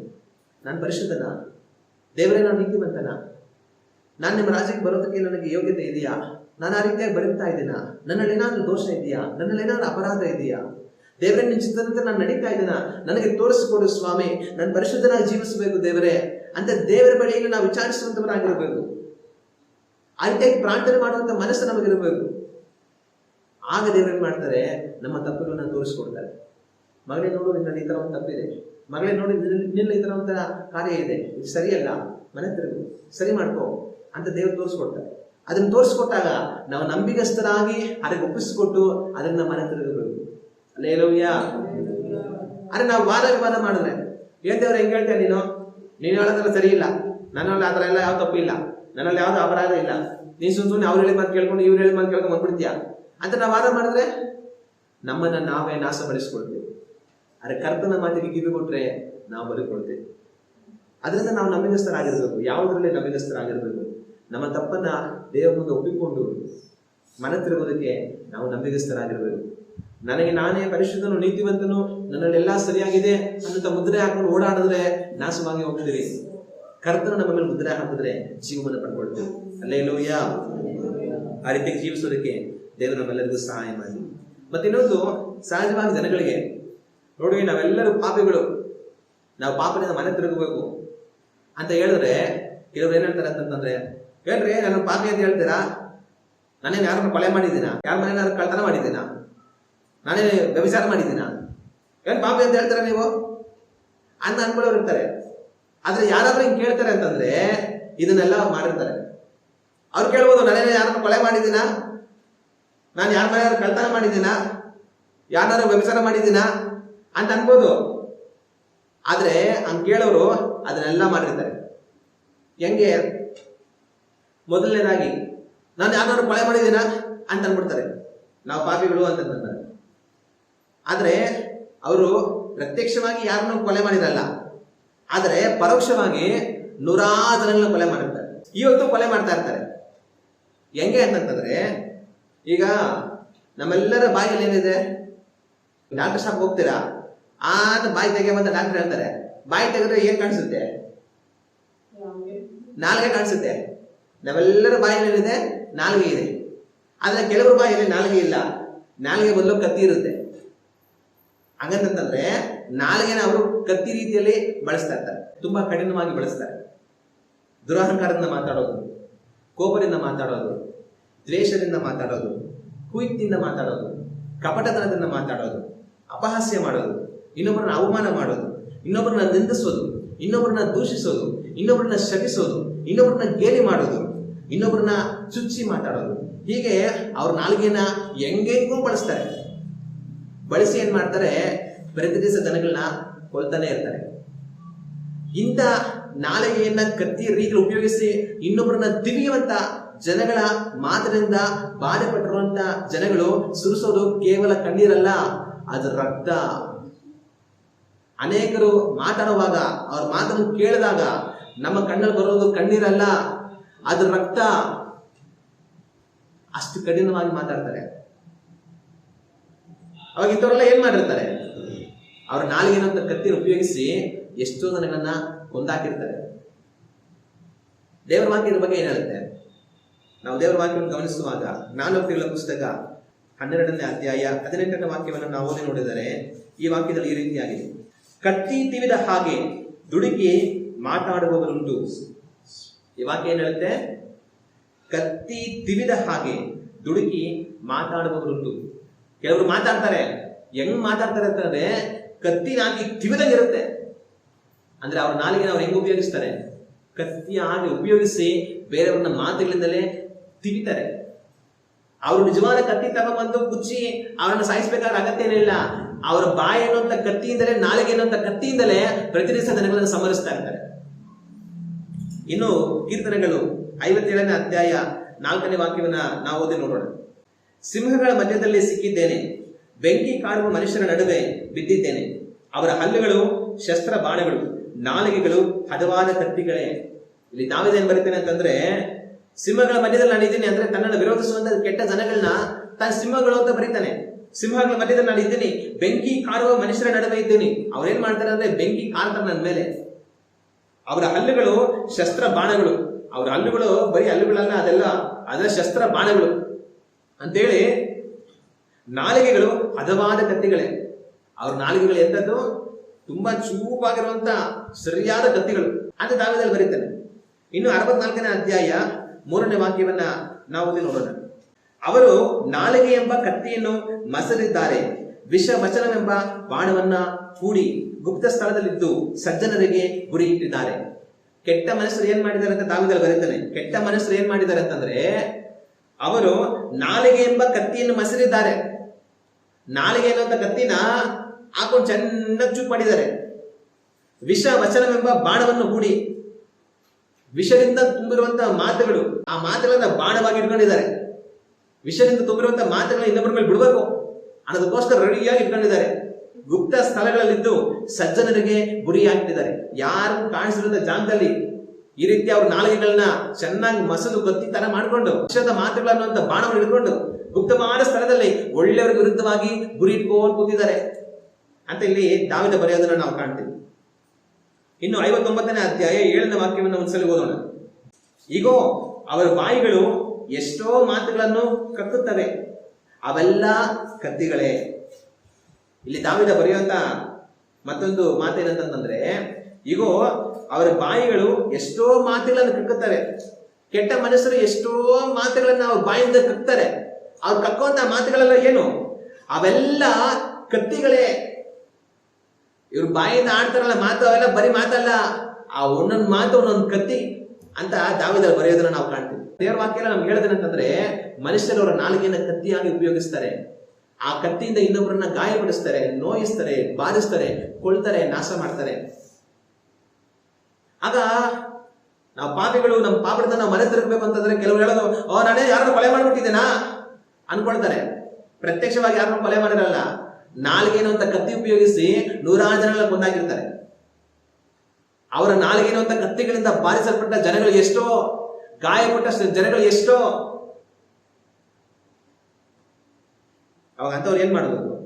ಅದರಿಂದ ಮನೆ ತಿರುಗುವಂತವர்களಾಗಿ ಇರಬೇಕು. ಮತ್ತೆ ಇನ್ನೊಂದು ಅವ್ರು ಹೇಳೋ ಮಾತೇನಂದ್ರೆ, ನಾನು ಯಾರ ಮನೆಯಾದ್ರು ಕಳ್ತನ ಮಾಡ್ಬಿಟ್ಟಿದ್ದೀನ, ನಾನು ಪಾಪಿ ಅಂತ ಹೇಳ್ತಿರಲ್ಲ ಅಂತ ಅನ್ಕೊಳ್ತಾರೆ. ಇವ್ರಿಗೆ ಯಾರನ್ನೋ ಮನೆಯನ್ನು ಕಳ್ತನ ಮಾಡಿರೋದಿಲ್ಲ, ಆದ್ರೆ ಊರೆಲ್ಲ ಕಳ್ತನ ಮಾಡಿರ್ತಾರೆ. ಒಬ್ಬ ಕಳ್ಳ ಏನ್ ಮಾಡ್ತಾನೆ? ಒಬ್ಬ ಕಳ್ಳ ಯಾರಿಗೂ ಗೊತ್ತಾಗಿರೋ ಸಮಯದಲ್ಲಿ ಎಲ್ಲೋ ಒಂದು ಮನೆಗೆ ಹೋಗ್ಬಿಟ್ಟು ಅವ್ರ ಮನೇಲಿ ಅಡಗಿಟ್ಟಿರುವಂತ ಸಂಪತ್ತನ್ನೆಲ್ಲ ಎತ್ಕೊಂಡು ಹೋಗ್ಬಿಡ್ತಾನೆ. ಆಗ ಒಬ್ಬ ಕಳ್ಳ ಏನ್ ಮಾಡ್ತಾನೆ? ಯಾರೋ ಗೊತ್ತಿದ್ರೆ ಯಾವ್ದೋ ಒಂದು ಮನೇಲಿರುವಂತ ದುಡ್ಡನ್ನ ಎತ್ಕೊಂಡು ಹೋಗ್ಬಿಡ್ತಾನೆ. ಅರೆ ನಾವ್ ಯಾರು ಮನೆ ಕಳ್ತನ ಮಾಡ್ಬಿಟ್ಟಿದೀವ ಅಂತ ಹೇಳೋಂಥವ್ರು ಯಾರೋ ಮನೆ ನಾವು ಕಳ್ತನ ಮಾಡಿರಲ್ಲ, ಆದ್ರೆ ಏನ್ ಮಾಡಿರ್ತಾರೆ? ಊರೆಲ್ಲ ಕಳ್ತನ ಮಾಡಿರ್ತಾರೆ. ಹೆಂಗೆ ಅಂತಂತಂದ್ರೆ, ಉದಾಹರಣೆಗೆ ತರಕಾರಿ ಅಂಗಡಿಗೆ ಹೋಗ್ತಾರೆ, ಬೆಳಿಗ್ಗೆ ಹೊತ್ತು ತರಕಾರಿ ತಗೋಬೇಕಂತ. ಎಷ್ಟಪ್ಪ ಕೆಜಿ ತರಕಾರಿ? ಹಂಗೆ ಎಲ್ಲ ತೂಕ ಹಾಕಿಸ್ತಾರೆ. ತರಕಾರಿ ತಗೊಳಕ್ಕೆ ಬೆಳಿಗ್ಗೆ ನುಗ್ಗಲು ಜನಗಳು ತುಂಬಾ ಇರ್ತಾರೆ. ಇವ್ರು ತರಕಾರಿ ತಗೊಂಡು ಬ್ಯಾಗ್ ಹಾಕೊಂಡ್ಬಿಟ್ಟು ಆ ಕಡೆ ನೋಡಿ ಈ ಕಡೆ ನೋಡ್ಬಿಟ್ಟು ಹಂಗೆ ಶೆಲೆ ತಗೋಬಿಡ್ತಾರೆ. ದುಡ್ಡೇ ಕೊಡಲ್ಲ. ಆಯಪ್ಪ ವ್ಯಾಪಾರ ಮಾಡೋ ಬಿಸಿಲಿ 10 ಜನ ಬರ್ತಾ ಇರ್ತಾರೆ, ಹೋಗ್ತಾ ಇರ್ತಾರೆ. ಯಾರು ದುಡ್ಡು ಕೊಡ್ತಾರೆ ಹೋಗ್ಬಿಟ್ರು ಅವ್ರಿಗೆ ಗೊತ್ತಾಗಲ್ಲ. ಅವಾಗ ತರಕಾರಿ ತಗೊಳ್ಳೋದಕ್ಕಂತ ಹೋಗ್ಬಿಟ್ಟು ಎಲ್ಲ ಇಸ್ಕೊಂಡ್ಬಿಟ್ಟು ದುಡ್ಡೇ ಕೊಡ್ತೀರಾ ಹೊಟ್ಟೋಗ್ಬಿಡೋಂಥವ್ರು ಇರ್ತಾರೆ. ಇವ್ರೇನ್ ಮಾಡ್ತಾ ಇದಾರೆ? ಕಳ್ತನ ಮಾಡ್ತಾ ಇದಾರೆ. ತರಕಾರಿ ತಗೊಂಡು ದುಡ್ಡು ಕೊಡ್ತೀರಾ, ಅವ್ರು ಸೇರ್ಬೇಕಿರೋ ದುಡ್ಡನ್ನ ಕೊಡ್ತೀರಾ, ಜೋಬ್ ಇಟ್ಕೊಂಡು ಹಂಗೆ ಹೋಗ್ಬಿಡ್ತಾರೆ ತರಕಾರಿ ತಗೊಂಡು. ಇನ್ನು ಕೆಲವ್ರು ಏನ್ ಮಾಡ್ತಾರೆ ಅಂತಂದ್ರೆ, ಆ ತರಕಾರಿ ಹಾಕು, ಈ ತರಕಾರಿ ಹಾಕು, ಈ ತರಕಾರಿ ಹಾಕು, ಆ ತರಕಾರಿ ಹಾಕು, ಎಲ್ಲಾ ತರಕಾರಿ ಹಾಕ್ಸ್ಬಿಟ್ಟು ಎಷ್ಟು ತರಕಾರಿ ತಗೊಂಡ್ರೆ ಅಂತಂದ್ರೆ 4 ತರಕಾರಿ ತಗೊಂಡೆ, 4 ಐಟಮ್ ತಗೊಂಡೆ ಅಂತ ಲೆಕ್ಕ ಹೇಳ್ತಾರೆ. ಆದ್ರೆ ವಾಸ್ತವವಾಗಿ 5 ತಗೊಂಡಿರ್ತಾರೆ. ಅದು ಮೇಗಡೆ ಕಾಣಿಸಲ್ಲ, ಅದು ಹೊರಗಡೆ ಹೋಗ್ಬಿಟ್ಟಿರುತ್ತೆ. ಮೇಗಡೆ ಮಾತ್ರ ನೋಡಿ 4 ತಗೊಂಡಿದ್ರೆ ಲೆಕ್ಕ ಹಾಕ್ಬಿಟ್ಟು 4 ದುಡ್ಡು ಕೊಟ್ಬಿಟ್ಟು ಹೋಗ್ಬಿಟ್ಟಿರ್ತಾರೆ. ಅದು ಒಳಗಡೆ ಇನ್ನೊಂದು ಇರುತ್ತೆ, ಅದನ್ನ ಬೇಕು ಅಂತಾನೆ ಇವ್ರು ಹೇಳಲ್ಲ. ಅವಾಗ ಏನ್ ಮಾಡ್ತಾ ಇದಾರೆ? ಇನ್ನೊಬ್ರು ದುಡ್ಡನ್ನ ಕದ್ಕೊಳ್ತಾ ಇದಾರೆ.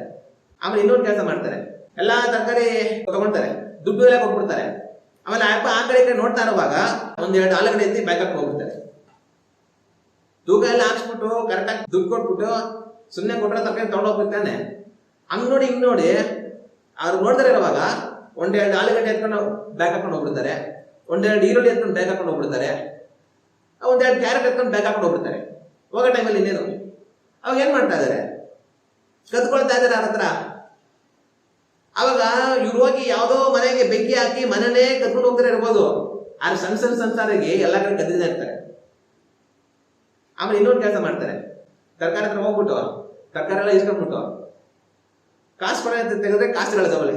ಅಯ್ಯೋ ಅಣ್ಣ ಕಾಸು ಕೊಡೋದು ಮರ್ತೋಗ್ಬಿಟ್ಟ ಅಣ್ಣ, ಓಲೆ ಗೂಗಲ್ ಪೇ ಮಾಡಿ ಅಂತಾನೆ. ಅಯ್ಯೋ ನನ್ನ ಹತ್ರ ಮೊಬೈಲೇ ಇಲ್ಲ ಗೂಗಲ್ ಪೇ ಮಾಡೋದಕ್ಕೆ. ಮೊಬೈಲ್ ಇಲ್ವಾ? ಕಾಸು ಇಲ್ವಾ? ಸರಿ ಏನ್ ಮಾಡೋದಂದ್ರೆ, ಅಣ್ಣ ನಾಳೆ ಬೆಳಗ್ಗೆ ಬರ್ತೀನಿ, ಬಂದಾಗ ಕೊಟ್ಬಿಡ್ತೀನಿ ಅಂತ ಹೇಳ್ತಾರೆ. ಸರಿ ಆಯ್ತು ಹೋಗಿ ಅಂತಂದ್ರೆ ಹೋದವರು ಮತ್ತೆ ಯಾವ್ದು ಬರೋದೇ ಇಲ್ಲ. ಈಸ್ಕೊಂಡ್ಬಿಟ್ಟು ನಾಳೆ ಬೆಳಿಗ್ಗೆ ತಂದ್ಕೊಡ್ತೀನಿ ಅಂತ ಅಂದ್ಬಿಟ್ಟು ಹೋಗ್ತಾರೆ, ಮತ್ತೆ ಯಾವ್ದು ಬರೋದೇ ಇಲ್ಲ. ಮತ್ತೆ ತರಕಾರಿ ಅಂತ ಬಂದ್ರೆ ಆ ಅಂಗಡಿ ಕಡೆ ಹೋಗೋದೇ ಇಲ್ಲ. ಆ ಅಂಗಡಿ ಕಡೆ ಹೋದ್ರೆ ಮೊನ್ನೆ ಈಸ್ಕೊಂಡು ಹೋಗಿದ್ ಕಾಸೆ ಕೊಟ್ಟಿರೋ ಕೊಡ್ರಿ ಅಂತ ಕೇಳ್ಬಿಡ್ತಾರಲ್ಲ ಅಂತ ಅಂದ್ಬಿಟ್ಟು ಬೇರೆ ಕಡೆ ಎಲ್ಲ ತಗೊಂಡು ಹಂಗೆ ಹೋಗ್ತಾ ಇರ್ತಾರೆ. ಆಗ ತರಕಾರಿ ಅಂಗಡಿಯಲ್ಲಿ ಎಷ್ಟು ತರ ಮೋಸ ಮಾಡ್ತಾರೆ ಜನಗಳು, ಯೋಚನೆ ಮಾಡಿ. ನೀವೇನಾದ್ರು ಹಂಗ್ ಮಾಡಿದ್ರೆ ಯಾವತ್ತಾದ್ರು? ತರಕಾರಿಯಲ್ಲಿ ಹಿಂಗ್ ಮಾಡ್ತಾರೆ. ಮತ್ತೆ ಇನ್ನೊಂದ್ ಕಡೆ ಹೋಟ್ಲ್ ಹೋಗ್ತಾರೆ, ಹೋಟೆಲ್ ಹೋಗ್ಬಿಟ್ಟು ತಿನ್ನೋದೆಲ್ಲ ತಿನ್ಬಿಟ್ಟು ದುಡ್ಡು ಕೊಡಿದ್ರೆ ಹಂಗೆ ಹೋಗ್ಬಿಡ್ತಾರೆ.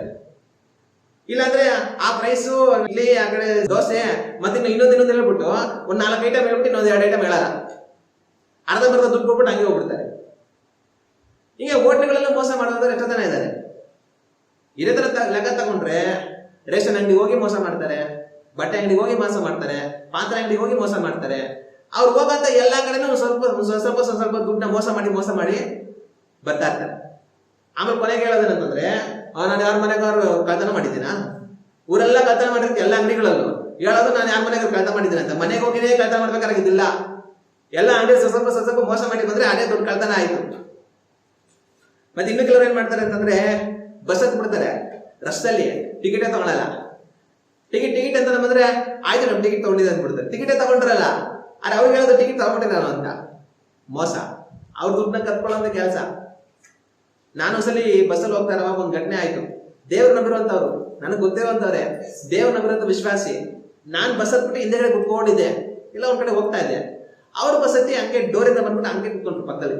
ನಾನು ಇವರು ದೇವ್ರ ನಂಬಿರೋರು, ಅವರು ಎಲ್ಲ ಹೋಗ್ತಾ ಇರೋಣ, ಸರಿ ಹೋಗ್ಲಿ ಅಂತ ನಾನು ಸುಮ್ಮನೆ ಕೂತಿದ್ದೆ. ಅವ್ರು ಕಂಡಕ್ಟರ್ ಬಂದು ಎಲ್ಲರೂ ಟಿಕೆಟ್ ಇಸ್ಕೊಂಡ್ರು, ಅವ್ರ ಹತ್ರ ಕಡೆ ಹೋದ್ರು. ಆ ಟಿಕೆಟ್ ಕೊಡಿ ಅಂತಂದ್ರು. ಅವ್ರು ಹೇಳಿದ್ರು ಟಿಕೆಟ್ ಯಾಕಯ್ಯ, ಟಿಕೆಟ್ ತಗೊಳಲ್ಲ ಅಂತಂದ್ರು. ನಾನು ಇದೇನಪ್ಪ ಇದು, ಕಂಡಕ್ಟರ್ ಟಿಕೆಟ್ ತಗೊಳ್ಳಂದ್ರೆ ಎಲ್ಲರೂ ಕಾಸು ಕೊಟ್ಟು ಟಿಕೆಟ್ ತಗೊಳ್ತಾರೆ, ಈ ಕಂಡಕ್ಟರ್ ಬಂದು ಟಿಕೆಟ್ ಕೊಡಿ ಅಂತಂದ್ರೆ ಇವ್ರು ಅವ್ರಿಗೆ ಪ್ರಶ್ನೆ ಕೇಳ್ತಾರೆ, ಟಿಕೆಟ್ ಯಾಕೆ ತಗೋಬೇಕು ನಾನು, ಟಿಕೆಟ್ ಯಾಕೆ ಯಾರು ಟಿಕೆಟ್ ತಗೊಳಲ್ಲ ಅಂತ. ಕಂಡಕ್ಟರ್ಗೆ ಒಂದೇ ಕನ್ಫ್ಯೂಷನ್, ಇವರು ಬಸ್ ಹತ್ಬಿಟ್ಟು ಟಿಕೆಟ್ ತಗೊಳ್ಳೋದು, ಟಿಕೆಟ್ ಯಾಕೆ ಟಿಕೆಟ್ ತಗೊಳಲ್ಲ ಅಂತ ಹೇಳ್ತಾವ್ರಲ್ಲ, ಏನಪ್ಪ ಇದು ಅಂತ. ಅವರು ಟಿಕೆಟ್ ತಗೊಂಡ್ರಮ್ಮ, ಏನಮ್ಮ ಇವ್ ಹೆಂಗ್ ಹೇಳ್ತಾ ಇದ್ದೀರಾ, ಕಾಸು ಕೊಡಿ ಟಿಕೆಟ್, ಯಾಕೆ ಟಿಕೆಟ್ ತಗೋಬೇಕು, ನಾನು ಟಿಕೆಟ್ ತಗೊಳಲ್ಲ, ಟಿಕೆಟ್ ಬೇಡ ನನಗೆ, ಏನು ಇಲ್ಲಿಂದ ಹೋಗಲ್ಲ, ಟಿಕೆಟ್ ತಗೋಬೇಕಾ, ತಗೋ 2 ರೂಪಾಯಿ ಇಟ್ಕೋ ಅಂದ್ರೆ ಅವರು ಒಂದೇ ಸ್ಟಾಪ್ ಹೋಗೋದು. ಆ ಒಂದೇ ಸ್ಟಾಪ್ ಹೋಗೋದಕ್ಕೆ ಇವ್ರು ಟಿಕೆಟ್ ತಗೊಳಕ್ ಇಷ್ಟ ಇಲ್ಲ. ಟಿಕೆಟ್ ತಗೊಂಡ್ರೆ 5 ರೂಪಾಯಿ ಕೊಡ್ಬೇಕು, ಟಿಕೆಟ್ ಬೇಡ ಅಂದ್ರೆ 2 ರೂಪಾಯಿ ಕಂಡಕ್ಟರ್ ಕೊಟ್ಬಿಡ್ಬೋದು. 2 ರೂಪಾಯಿ ತಗೊಳಲ್ಲ, 5 ರೂಪಾಯಿ ಕೊಡು ಟಿಕೆಟ್ ತಗೋ ಅಂತ ಕಂಡಕ್ಟರ್ ಅಂದವ್ರೆ. ಅಮ್ಮ 5 ರೂಪಾಯಿ ಹಾಕೋಬೇಕು, ನಾನು ಟಿಕೆಟ್ ಹಾಕಿ ತಗೋಬೇಕು, ಇಲ್ಲಿಂದ ಹೋಗಿ ಟಿಕೆಟ್ ಬೇಕಾ, ತಗೋ 2 ರೂಪಾಯಿ ಅಂತ ಇಎಂಐ 2 ರೂಪಾಯಿ ಕೊಟ್ಟು ಗಾಡಿ ಮಾಡ್ತಾರೆ. ಕೊನೆಗೆ ಆ ಕಂಡಕ್ಟರ್ ಬೈದು ಎಲ್ಲ ಮಾಡಿ ಕೊನೆಗೆ ಸ್ಟಾಪ್ ಅಂತ ಹೇಳ್ದೋಗ್ಬಿಟ್ಟು. ಅವಾಗ ನಾವು ಬಸ್ನ ಉಪಯೋಗಿಸ್ತೀವಿ ಇಲ್ಲಿಂದ ಅಲ್ಲಿ ಹೋಗೋದಕ್ಕೆ ಅಂತಂದ್ರೆ ಅವ್ರು ಎಷ್ಟು ಟಿಕೆಟ್ ನೇಮಿಸಿರ್ತಾರೋ ಅಷ್ಟು ಟಿಕೆಟ್ ಕೊಟ್ಟು ಟಿಕೆಟ್ ತಗೊಳ್ಬೇಕು. ಇನ್ನು ಸರ್ಕಾರದಲ್ಲಿ ಕಾನೂನು ಏನಿದೆ, ಟಿಕೆಟ್ ತಗೊಳ್ತೀರಾ ಕಂಡಕ್ಟರ್ಗೆ ಒಂದು 2 ರೂಪಾಯಿ ಚಿಲ್ಲರೆಲ್ಲ ಕೊಟ್ಟು ಪ್ರಯಾಣ ಮಾಡ್ತಾರೆ ಅಪರಾಧ. ಟಿಕೆಟ್ ಚೆಕ್ ಮಾಡೋರು ಬಂದ್ರೆ ಕಂಡಕ್ಟರ್ನು ಹಿಡ್ಕೊಂತಾರೆ, ನಮ್ಮನ್ನು ಹಿಡ್ಕೊಂತಾರೆ, ಆಗ ನಾವು ತಪ್ಪು ಮಾಡೋರು ಆಗ್ತೀವಿ.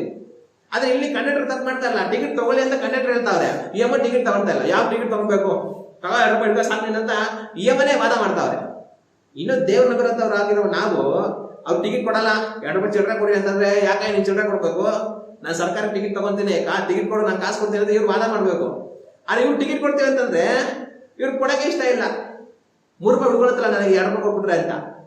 ಏನ್ ಮಾಡ್ತಾ ಇದಾರೆ, ಆಗ ದುಡ್ಡನ್ನ ಕದ್ಕೊಳ್ತಾ ಇದ್ದಾರೆ. ಇನ್ ಕೆಲವರಂತೂ ಟ್ರೈನ್ ಹತ್ಬಿಡ್ತಾರೆ, ಟ್ರೈನ್ ಹತ್ಬಿಟ್ಟು ಹಂಗೆ ಊರಿಂದ ಊರಿಗೆ ಹೋಗ್ಬಿಡ್ತಾರೆ, ಹೇಳ್ಬಿಟ್ಟು ಹಂಗೆ ಹೋಗ್ಬಿಡ್ತಾರೆ. ಈ ತರ ಎಲ್ಲ ಮಾಡೋದನ್ನ ನೋಡ್ಬೋದು. ಇನ್ನು ಬೇರೆ ಬೇರೆ ತರ ಎಲ್ಲ ದುಡ್ಡನ್ನ ಕದಿಯೋದವ್ರು ತುಂಬಾ ಬುದ್ಧಿವಂತರಿದ್ದಾರೆ. ಹೆಂಗೆಲ್ಲ ಕರೀತಾರೆ ಅಂತಂದ್ರೆ ಕೆಲವ್ರ ಹತ್ರ ಹಣ ತುಂಬಾ ಕಷ್ಟ ಅಣ್ಣ, ಒಂದು 10,000 ರೂಪಾಯಿ ಕೊಡು ಅದು ಇಸ್ಕೊಂತಾರೆ ಅಷ್ಟೇ. ಆದ್ರೆ ಮತ್ತೆ ಯಾವ್ದು ದುಡ್ಡು ಕೊಡೋದೇ ಇಲ್ಲ. ಆದ್ರೆ ಇವರು ಕಷ್ಟಕ್ಕೋಸ್ಕರ ಇಸ್ಕೊಂಡಿರಲ್ಲ. ಇವ್ರ ಲೆಕ್ಕಾಚಾರ ಏನಂದ್ರೆ ಅರ್ಧ ದುಡ್ಡು ಐತೆ ಕೊಡ್ಲಿ ಬಿಡು, ಇಸ್ಕೊಂಡ್ಬಿಟ್ಟು ಆಮೇಲೆ ಅವ್ರಿಗೇನು ಕಷ್ಟ ಎಲ್ಲ ಚೆನ್ನಾಗೈತಲ್ಲ ಯಾಕೆ ಕೊಡ್ಬೇಕು ಅಂತ ಕೊಡ್ದಿರ ಓಡಾಡ್ತಾ ಇರ್ತಾರೆ. ಆಗ ಕೆಲವರು ಇಂಥ ಬುದ್ಧಿಗಳವರಾಗಿರ್ತಾರೆ. ಯಾರ ಹತ್ರ ದುಡ್ಡಿದೆ ಅಂತಂದ್ರೆ ದುಡ್ಡು ಇಸ್ಕೊಂಡ್ಬಿಟ್ಟು ಕೊಡ್ದಿರ ಸುಮ್ಮನೆ ಆರಾಮಾಗಿ ಬದುಕ್ತಾ ಇರ್ತಾರೆ. ಆಗ ಇವ್ರಿಸ್ಕೊಳ್ಳೋ ಉದ್ದೇಶ ಏನಂತಂದ್ರೆ ಅವ್ರ ಬೇದನ ಐತೆ, ನಾವು ಸ್ವಲ್ಪ ದುಡ್ಡು ಇಸ್ಕೊಂಡ್ಬಿಡೋಣ, ಆಮೇಲೆ ಕೇಳಿದ್ರೆ ಕೊಡ್ತೀನಿ ಈ ಕೊಡ್ತೀನಿ ಅಂದ್ಬಿಟ್ಟು ಹಂಗೆ ಮುಗಿಸ್ಬಿಡೋಣ ಅಂತ ಬೇಕು ಅಂತ ದುಡ್ಡು ಇಸ್ಕೊಂಡು ಬೇರೆ ದುಂಬಿಡು ಅಂತ ಎಷ್ಟೋ ಜನಗಳಿದ್ದಾರೆ. ಮತ್ತೆ ಇನ್ನು ಕೆಲವ್ರು ಏನ್ ಮಾಡ್ತಾರೆ ಅಂತಂದ್ರೆ ಫೋನ್ ಮಾಡ್ಬಿಟ್ಟು ಅಣ್ಣ ಅರ್ಜೆಂಟಾಗಿ ನನಗೆ ಗೂಗಲ್ ಪೇಲಿ ಒಂದು 2,000 ರೂಪಾಯಿ ಹಾಕೋಣ ಅಂತಂತಾರೆ. ಕೊಟ್ಬಿಡ್ತೀನಿ ನಾಳೆ ಕೊಟ್ಬಿಡ್ತೀನಿ ಅಂತ ಆಯ್ತಂತ 2,000 ಕಳ್ಸಿದ್ರೆ 2 ತಿಂಗಳಾದ್ಮೇಲೆ ಕಳ್ಸಲ್ಲ. ಏನಕ್ಕೆ ಹಂಗೆ ಮಾಡಿರ್ತಾರೆ ಅಂತಂದ್ರೆ ಏನೋ ಅರ್ಜೆಂಟಾಗಿ ಬೇಕು ಅಂತಲ್ಲ, ಒಂದ್ ಸ್ವಲ್ಪ ದುಡ್ಡು ಇಸ್ಕೊಂಡ್ಬಿಟ್ಟು ಆಮೇಲೆ ಬಿಟ್ಬಿಡೋಣ, ಅವ್ರು ಕೇಳಲ್ಲ ನಾವು ಕೊಡಲ್ಲ, ಕೇಳಿದ್ರೆ ಕೊಡ್ತೀವಿ ಅಂದ್ರೆ ಆಗೋದು. ಒಂದ್ಸಲ ಏನಾಯ್ತು ಅಂತಂದ್ರೆ ನಾನು ನಮ್ಮ ಮನೆ ಹತ್ರ ಎದುರುಗಡೆ ಒಂದು ಅಂಗಡಿ ಇತ್ತು, ಅಂಗಡಿಯಲ್ಲಿ ಕೆಲಸ ಮಾಡುವಂತ ಇಬ್ರಿದ್ರು. ನಾನು ಅಂಗಡಿ ಹತ್ರ ಓಡಾಡ್ತಾ ಇರುವಾಗ ನೋಡಿದ್ದೆ. ಸರಿ ಒಂದ್ಸಲಿ ಮಾತಾಡ್ಸೋ ಕೂಡ ಇದ್ದೆ. ಆಮೇಲೆ ಏನಾಯ್ತಂದ್ರೆ ಒಂದ್ ದಿವಸ ಅಂಗಡಿ ಕೆಲಸ ಮಾಡುವಂತ ಒಬ್ಬ ಕೆಲಸದವನು ನಮ್ಮ ಮನೆಗೆ ಬಂದ್ಬಿಟ್ಟು ಅಣ್ಣ ಮಧ್ಯಾಹ್ನ ಆಗ್ತೈತೆ, ಊಟ ಮಾಡ್ಬೇಕು, ಹೊಟ್ಟೆ ಹಸಿತೈತೆ, ಓನರ್ ಇಲ್ಲ ಅಂಗಡಿಯಲ್ಲಿ, ನನ್ನ ಹತ್ರ ಕಾಸು ಇಲ್ಲಣ್ಣ, ಊಟಕ್ಕೆ ಒಂದು ಸ್ವಲ್ಪ ಕಾಸು ಕೊಡ್ತೀರಾ, ಒಂದು 50 ರೂಪಾಯಿ, ನಾನು ಹೋಗಿ ಊಟ ಮಾಡ್ಕೊಂಡ್ ಬಂದು ಓನರ್ ಬಂದ್ಮೇಲೆ ಕೊಟ್ಬಿಡ್ತೀನಿ ಅಂತ. ನಾನು ಅಯ್ಯ ಪಾಪ ಊಟ ಇಲ್ಲ ಅಂತವ್ರೆ, ಓನರ್ ಇಲ್ವಂತೆ, ಆಯ್ತು ಅಂದ್ಬಿಟ್ಟು ನನ್ನ ಹತ್ರ ಚೇಂಜ್ ಇರಲಿಲ್ಲ. ಸರಿ 5 ರೂಪಾಯಿ ಇತ್ತು, 5 ರೂಪಾಯಿ ಆಯ್ತು ಚಿಲ್ಲರೆ ಇಲ್ಲ ಅಂತ. ಅಯ್ಯೋ ಕೊಡೋಣ 5 ರೂಪಾಯಿ ಪರವಾಗಿಲ್ಲ, ನಾನು ಊಟ ಮಾಡ್ಕೊಂಡು ಚೀಟ ಕೊಟ್ಬಿಡ್ತೀನಿ ಅಂತ. ಸರಿ ಆಯ್ತು ಹೋಗಪ್ಪ ಅಂತ ಕೊಟ್ಟು ಕಳಿಸಿ. ಆಮೇಲೆ ಒಂದಷ್ಟು ಹೊತ್ತಾದ್ಮೇಲೆ ಹೋಗ್ಬಿಟ್ಟು ಬಂದ್ಬಿಟ್ಟು ಮತ್ತೆ ಹಣ ತಗೊಳ್ಳೋಣ ಕಾಸು ಅಂತ 400 ರೂಪಾಯಿ ಕೊಟ್ಟ.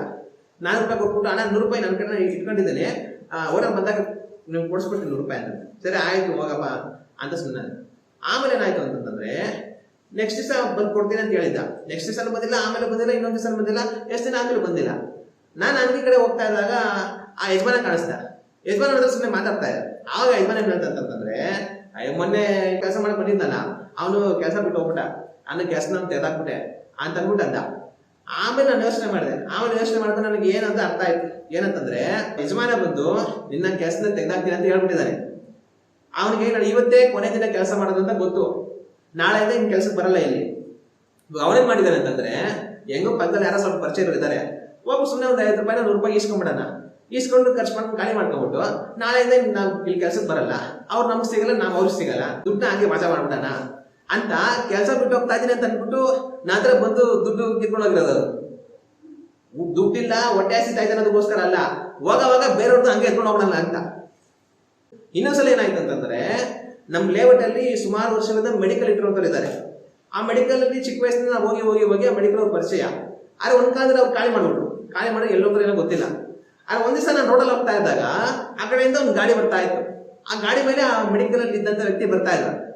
ನಾನು ದೂರದಿಂದ ಸ್ವಲ್ಪ ನೋಡಿದಾಗ ಇವ್ರು ಮೆಡಿಕಲ್ ಅವರಲ್ವಾ, ಸುಮಾರು ವರ್ಷಗಳಿಂದ ಇಲ್ಲಿ ಮೆಡಿಕಲ್ ಇಟ್ಕೊಂಡಿದ್ರು, ಖಾಲಿ ಮಾಡಿ ಹೋಗ್ಬಿಟ್ರು, ಇವರು ಇಲ್ಲಿ ಬರ್ತಾವ್ರೆ ಅನ್ಕೊಂಡು ಯೋಚನೆ ಮಾಡ್ಕೊಂಡು ಸುಮ್ಮನೆ ಬರ್ತಾ ಇದೆ.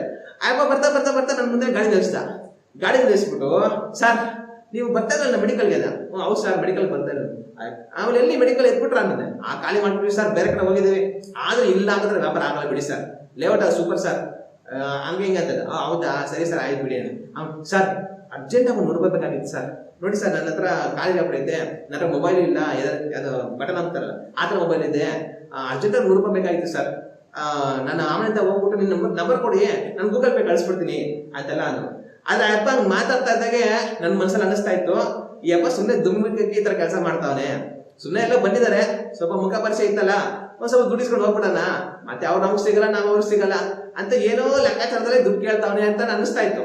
ನಾನ್ ಸರಿ ಆಯ್ತು, ಆದ್ರೂ ಪರೀಕ್ಷೆ ಮಾಡೋಣ, ಇವ್ರು ಎಷ್ಟು ನಿಜ ಹೇಳ್ತಾ ಇದ್ರೆ ಸುಳ್ಳು ಹೇಳ್ತಾ ಇದಾರೆ ಅಂತ ಅಂದ್ಬಿಟ್ಟು, ಎಷ್ಟು ₹100 ಬೇಕಾ ಸರ್, ಆಯ್ತು ಅಂದ್ಬಿಟ್ಟು ಸರಿ ಅಂತ ₹100 ಕೊಟ್ಟೆ. ಆಯ್ತಂತ ಅಪ್ಪ ಹೋದ ಇದುವರೆಗೂ ಫೋನ್ ಮಾಡಲಿಲ್ಲ, ಗೂಗಲ್ ಪೇ ದುಡ್ಡು ಕಳಿಸಿದ್ರೆ ಏನು ಮಾಡಿಲ್ಲ. ಯಾರ ವ್ಯಕ್ತಿ? ಮೆಡಿಕಲ್ ಅಲ್ಲಿ ಕೆಲಸ ಮಾಡೋನು, ಓದಿರೋನು, ಮೆಡಿಕಲ್ ಓದಿರೋನು. ಮೆಡಿಕಲ್ ಇಟ್ಕೊಂಡು ಮೆಡಿಕಲ್ ಅಲ್ಲಿ ಸಂಪಾದನೆ ಮಾಡೋರಿಗೆ ಎಷ್ಟು ದುಡ್ಡು ಸಂಪಾದನೆ ಇರುತ್ತೆ, ಬೇಕಾದ್ರೆ ಸಂಪಾದನೆ ಇರುತ್ತೆ. ಕೊರೋನಾ ಬಂದ್ರು ಕೂಡ ಮೆಡಿಕಲ್ ಮುಚ್ಚಲ್ಲ, ಕೊರೋನಾ ಬಂದ್ರೆ ಇನ್ನೂ ಜಾಸ್ತಿ ವ್ಯಾಪಾರ ಆಗುತ್ತೆ.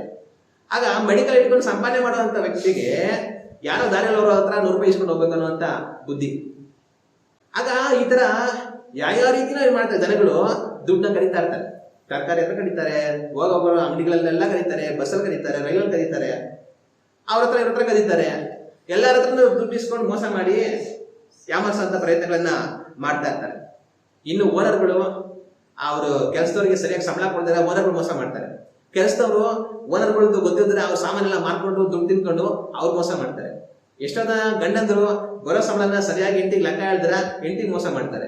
ಎಷ್ಟೋದನ್ನ ಹೆಂಡತಿದ್ರು ದುಡ್ಡಿಸ್ಕೊಂಡ್ಬಿಟ್ಟು ಗಂಡಿಗೆ ಸರಿಯಾಗಿ ಲೆಕ್ಕ ಕೊಡ್ತಾರೆ, ಗಂಡಿಗೆ ಮೋಸ ಮಾಡ್ತಾರೆ. ಹಿಂಗೆ ಎಲ್ಲಾ ಕಡೆ ಎಲ್ಲಾ ತರ ಮೋಸ ಮಾಡ್ತಾರೆ. ಇನ್ನು ನಮ್ಮ ಸರ್ಕಾರದ ಕಡೆ ನೋಡಿದ್ರೆ, ಸರ್ಕಾರದ ಬಗ್ಗೆ ನಾವು ಯೋಚನೆ ಮಾಡಂಗೇ ಇಲ್ಲ. ನಮ್ಮ ರಾಜಕಾರಣಿಗಳು, ಸರ್ಕಾರದ ಕೆಲಸಗಳು, ಆಫೀಸ್ಗಳು, ಇದ್ರ ಬಗ್ಗೆ ಎಲ್ಲ ನಾವು ಯೋಚನೆ ಮಾಡಂಗೇ ಇಲ್ಲ. ಅಲ್ಲೆಲ್ಲ ಭ್ರಷ್ಟಾಚಾರ ತುಂಬಿ ತುಳುಕಾಡ್ತಾ ಇರುತ್ತೆ. ಆಗ ಹಿಂಗೆ ಮಾಡೋದೆಲ್ಲ ಮಾಡ್ಬಿಡ್ತಾರೆ. ಕೊನೆಗೆ ಏನ್ ಹೇಳ್ತಾರೆ, ನಾನು ಯಾರ ಮನೆ ಕಳ್ತನ ಮಾಡ್ಬಿಟ್ಟಿದ್ದೀನಿ, ಯಾರೋ ಮನೆಗೂ ಕಳ್ತನ ಮಾಡಿಲ್ಲ, ಆದ್ರೆ ಊರೆಲ್ಲ ಎಲ್ಲಾ ಜೋಬಲ್ಲಿ ಕಳ್ತನ ಮಾಡಿರ್ತಾರೆ, ಸ್ವಲ್ಪ. ಅಂದ್ರೆ ಇವಾಗ ಇನ್ನೂ ಕೆಲವರು ಏನ್ ಹೇಳ್ತಾರೆ ಅಂದ್ರೆ, ಏನ್ ₹10 ಒಂದ್ ಸ್ವಲ್ಪ ಏನೋ ತಗೊಂಡ್ಬಿಟ್ರೆ ಅದ್ರ ಮೋಸನಾ, ₹20 ಎತ್ಕೊಂಡ್ಬಿಟ್ರೆ ಮೋಸನಾ, ಏನೋ ನಾವ್ ಹಿಂಗೇನು ಸಣ್ಣ ಪುಟ್ಟ ಏನೋ ಮಾಡಿ ಎಷ್ಟು ದುಡ್ಡು ಬಿಡಿಸ್ಬಿಟ್ಟಿರ್ತೀವಪ್ಪ, ₹10, ₹20, ಒಂದು ₹50. ನಾವೇನು ಕಳ್ಳ ಹೋಗಿ ಮನೇಲಿ ಲಕ್ಷ ಎತ್ಕೊಂಡು ಹೋಗ್ಬಿಡ್ತಾನಲ್ಲ, ಅದ್ರ ಲಕ್ಷ ಎತ್ಕೊಂಡು ಹೋಗ್ಬಿಟ್ಟಿದ್ವಿ ಯಾರ್ದಾದ್ರು ಅಂತ ಅನ್ಕೊಳ್ತಾ ಇರ್ತಾರೆ. ಆಗ ಇವರು ಮಾಡೋ ಒಂದು ₹10, ₹20 ಇದೆಲ್ಲ ದೊಡ್ಡ ವಿಷಯ ಅಲ್ಲ ಅನ್ನೋದು ಇವ್ರ ಭಾವನೆ. ಕೇಳಿದ್ರೆ ಅವನ ಯಾರು ಸಿಕ್ಕಾಕೊಂಡಿದ್ದ ಮನೆ ನೋಡ್ದ, ಟಿವಿಯಲ್ಲಿ ಬರ್ತಾ ನ್ಯೂಸ್ ಅಲ್ಲಿ 1,000 ಕೋಟಿ ಅಂತೆ, 2,000 ಕೋಟಿ ಅಂತೆ, ನಾನೇನು ಅಷ್ಟು ಎತ್ಬಿಟ್ಟಿದ್ದೀನಾ, ಅಷ್ಟು ತಿನ್ಬಿಟ್ಟಿದ್ದೀನಾ, ಏನೋ ₹10, ₹20 ಏನೋ ದೊಡ್ಡ ಪಾಪಿ ಅಂದ್ಬಿಡ್ತಾರಪ್ಪ ಅಂತ ಅನ್ಕೊಳ್ತಾ ಇರ್ತಾರೆ. ಆದ್ರೆ ನಾನು ನಿಮ್ಮನ್ನ ಪ್ರಶ್ನೆ ಕೇಳಿದ್ದೀನಿ ಏನಂದ್ರೆ, ಎಷ್ಟು ದುಡ್ಡು ಕಳ್ತನ ಮಾಡಿದ್ರೆ ಕಳ್ಳ ಅಂತ ಕರೀತಾರೆ? ನೀವು ₹1,00,000 ಕಳ್ತನ ಮಾಡಿದ್ರೆ ಅಂತ ಅನ್ಕೊಳ್ಳಿ, ನಿಮ್ಮನೇನಂತಾರೆ? ಕಳ್ಳ ಅಂತ ಅಂತಾರೆ. ಲಕ್ಷ ಕಳ್ತನ ಮಾಡಿದ್ರೆ, 2 ಲಕ್ಷ ಕಳ್ತನ ಮಾಡಿದ್ರೆ ಆಗ್ಲೂ ಕಳ್ಳ ಅಂತಾರೆ, 5 ಲಕ್ಷ ಕಳ್ತನ ಮಾಡಿದ್ರೆ ಆಗ್ಲೂ ಕಳ್ಳ ಅಂತಾರೆ. ಎಷ್ಟೇ ಕಳ್ತನ ಮಾಡ್ಕೊಂಡು ಹೋಗ್ಲಿ ಕಳ್ಳ ಅಂತಾನೆ ಅಂತಾರೆ. ಸರಿ, ನಾನು 1 ಲಕ್ಷಕ್ಕಿಂತ ಕಮ್ಮಿ ಕಳ್ತನ ಮಾಡಿದ್ದೀನಿ, ₹75,000 ಕಳ್ತನ ಮಾಡಿದೆ, ಕಳ್ಳ ಅನ್ನೋದಿಲ್ವಾ? 75,000 ಕಳ್ತನ ಮಾಡಿದ್ರೆ ಏನ್ ಮಾಡ್ತಾರೆ? ಆಗ್ಲೂ ಕಳ್ಳ ಅಂತಾರೆ. ಸರಿ, ₹50,000 ಕಳ್ತನ ಮಾಡ್ದ ಯಾರೋ ಒಬ್ಬ, ಅವನು ಕಳ್ಳ ಅನ್ನೋದಿಲ್ವಾ? ಇವಾಗಲೇ ₹10,000 ಕಳ್ತನ ಮಾಡ್ದ, ಅವನಿಗೇನಂತಾರೆ? ₹10,000 ಕಳ್ತನ ಮಾಡಿದ್ರೆ ಅಷ್ಟೇ ಇವನು ಕಳ್ಳ ಅಲ್ಲ ಅಂತ ಹೇಳ್ತಾರ? ₹1 ಕಳ್ತನ ಮಾಡಿದ್ರು ಕಳ್ಳನೇ, ₹1 ಕೋಟಿ ಕಳ್ತನ ಮಾಡಿದ್ರು ಕಳ್ಳನೇ. ಒಂದ್ ಮಾತು ಹೇಳ್ತಾರೆ, ಅಡಿಗೆ ಕದ್ರು ಕಳ್ಳನೇ, ಆನೆ ಕದ್ರು ಕಳ್ಳನೇ ಅಂತ. ಆಗ ಯಾರೋ ಬೇರೆಯವನು ಕಳ್ಳ ಮನೆಗೆ ಹೋಗ್ಬಿಟ್ಟು ಲಕ್ಷ ಎತ್ಕೊಂಡು ಹೋಗ್ತಾ ಇರ್ಬೋದು, ಯಾವ್ದೋ ರಾಜಕಾರಣಿಗಳು ಕೋಟಿ ಎತ್ತಾ ಇರ್ಬೋದು. ಆದ್ರೆ ಇವರು 10, 20, 30, 50 ಎತ್ತಾ ಇರ್ತಾರೆ. ಲಕ್ಷ ಎತ್ತವಳು ಕಳ್ಳನೇ, ಕೋಟಿ ಎತ್ತವಳು ಕಳ್ಳನೇ, 10, 20 ಎತ್ತವಳು ಕಳ್ಳನೇ. ಇವ್ರೇನ್ ಬೇರೆ ಆಗ್ಬಿಡಲ್ಲ. ದೇವರು ಎಲ್ಲರಿಗೂ ಒಂದೇ ನ್ಯಾಯ ತೀರ್ಪು ಮಾಡೋದು, ಎಲ್ಲರೂ ಕಳ್ಳರು ಅಂತಾನೆ ನೋಡೋದು. ಆಗ ಪಾಪಿಗಳು ಮನೆ ತಿರುಗಬೇಕು ಅಂದ್ರೆ ನಾನೇ ಬೇರೆಯವ್ರ ಮನೆ ಕಳ್ತನ ಮಾಡ್ಬಿಟ್ಟಿದ್ದೀನ ಅಂತ ಅನ್ಕೊಂತಾ ಇರ್ತಾರೆ. ಯಾರ ಮನೆ ಕಳ್ತನ ಮಾಡಿಲ್ಲ, ಆದ್ರೆ ಎಲ್ಲರ ಹತ್ರ ₹10, ₹20, ₹50, ₹100 ಕದೀತಾನೆ ಇದ್ದೀರಾ. ಆಗ ನೀವೇನಾಗ್ತೀರಾ? ಕಳ್ಳರೇ ಆಗ್ತೀರಾ. ಅವಾಗ ಆ ಥರ ಹೇಳೋರು ಏನ್ ಮಾಡ್ತಾರೆ, ಯಾರೋ ಮನೆಗೆ ಹೋಗಿ ಕಳ್ತನ ಮಾಡಿರಲ್ಲ, ಆದ್ರೆ ಅಲ್ಲಲ್ಲಿ ಸ್ವಲ್ಪ ಸ್ವಲ್ಪ ಕದೀತಾನೆ ಇರ್ತಾರೆ. ದೇವರವನ್ನ ಕಳ್ಳರು ಅಂತಾನೆ ಎಣಿಸ್ತಾರೆ. ಅದರಿಂದ ಅವರು ಮನೆ ತಿರುಗಬೇಕಾಗುತ್ತೆ. ಇನ್ನೊಂದು ಮಾತು ಹೇಳ್ಬಿಡ್ತಾರೆ ಅಂತಾರೆ ಜನಗಳು, ನಾವೆಲ್ಲ ಪಾಪಿಗಳು ಮನೆ ತಿರುಗಬೇಕಂತಂದ್ರೆ ನಾನೇನ್ ಮಾಡ್ಬಿಟ್ಟಿದ್ದೀನಿ, ನಾನೇನ್ ವ್ಯಭಿಚಾರ ಮಾಡ್ಬಿಟ್ಟಿದ್ದೀನ ಅಂತ ಇರ್ತಾರೆ.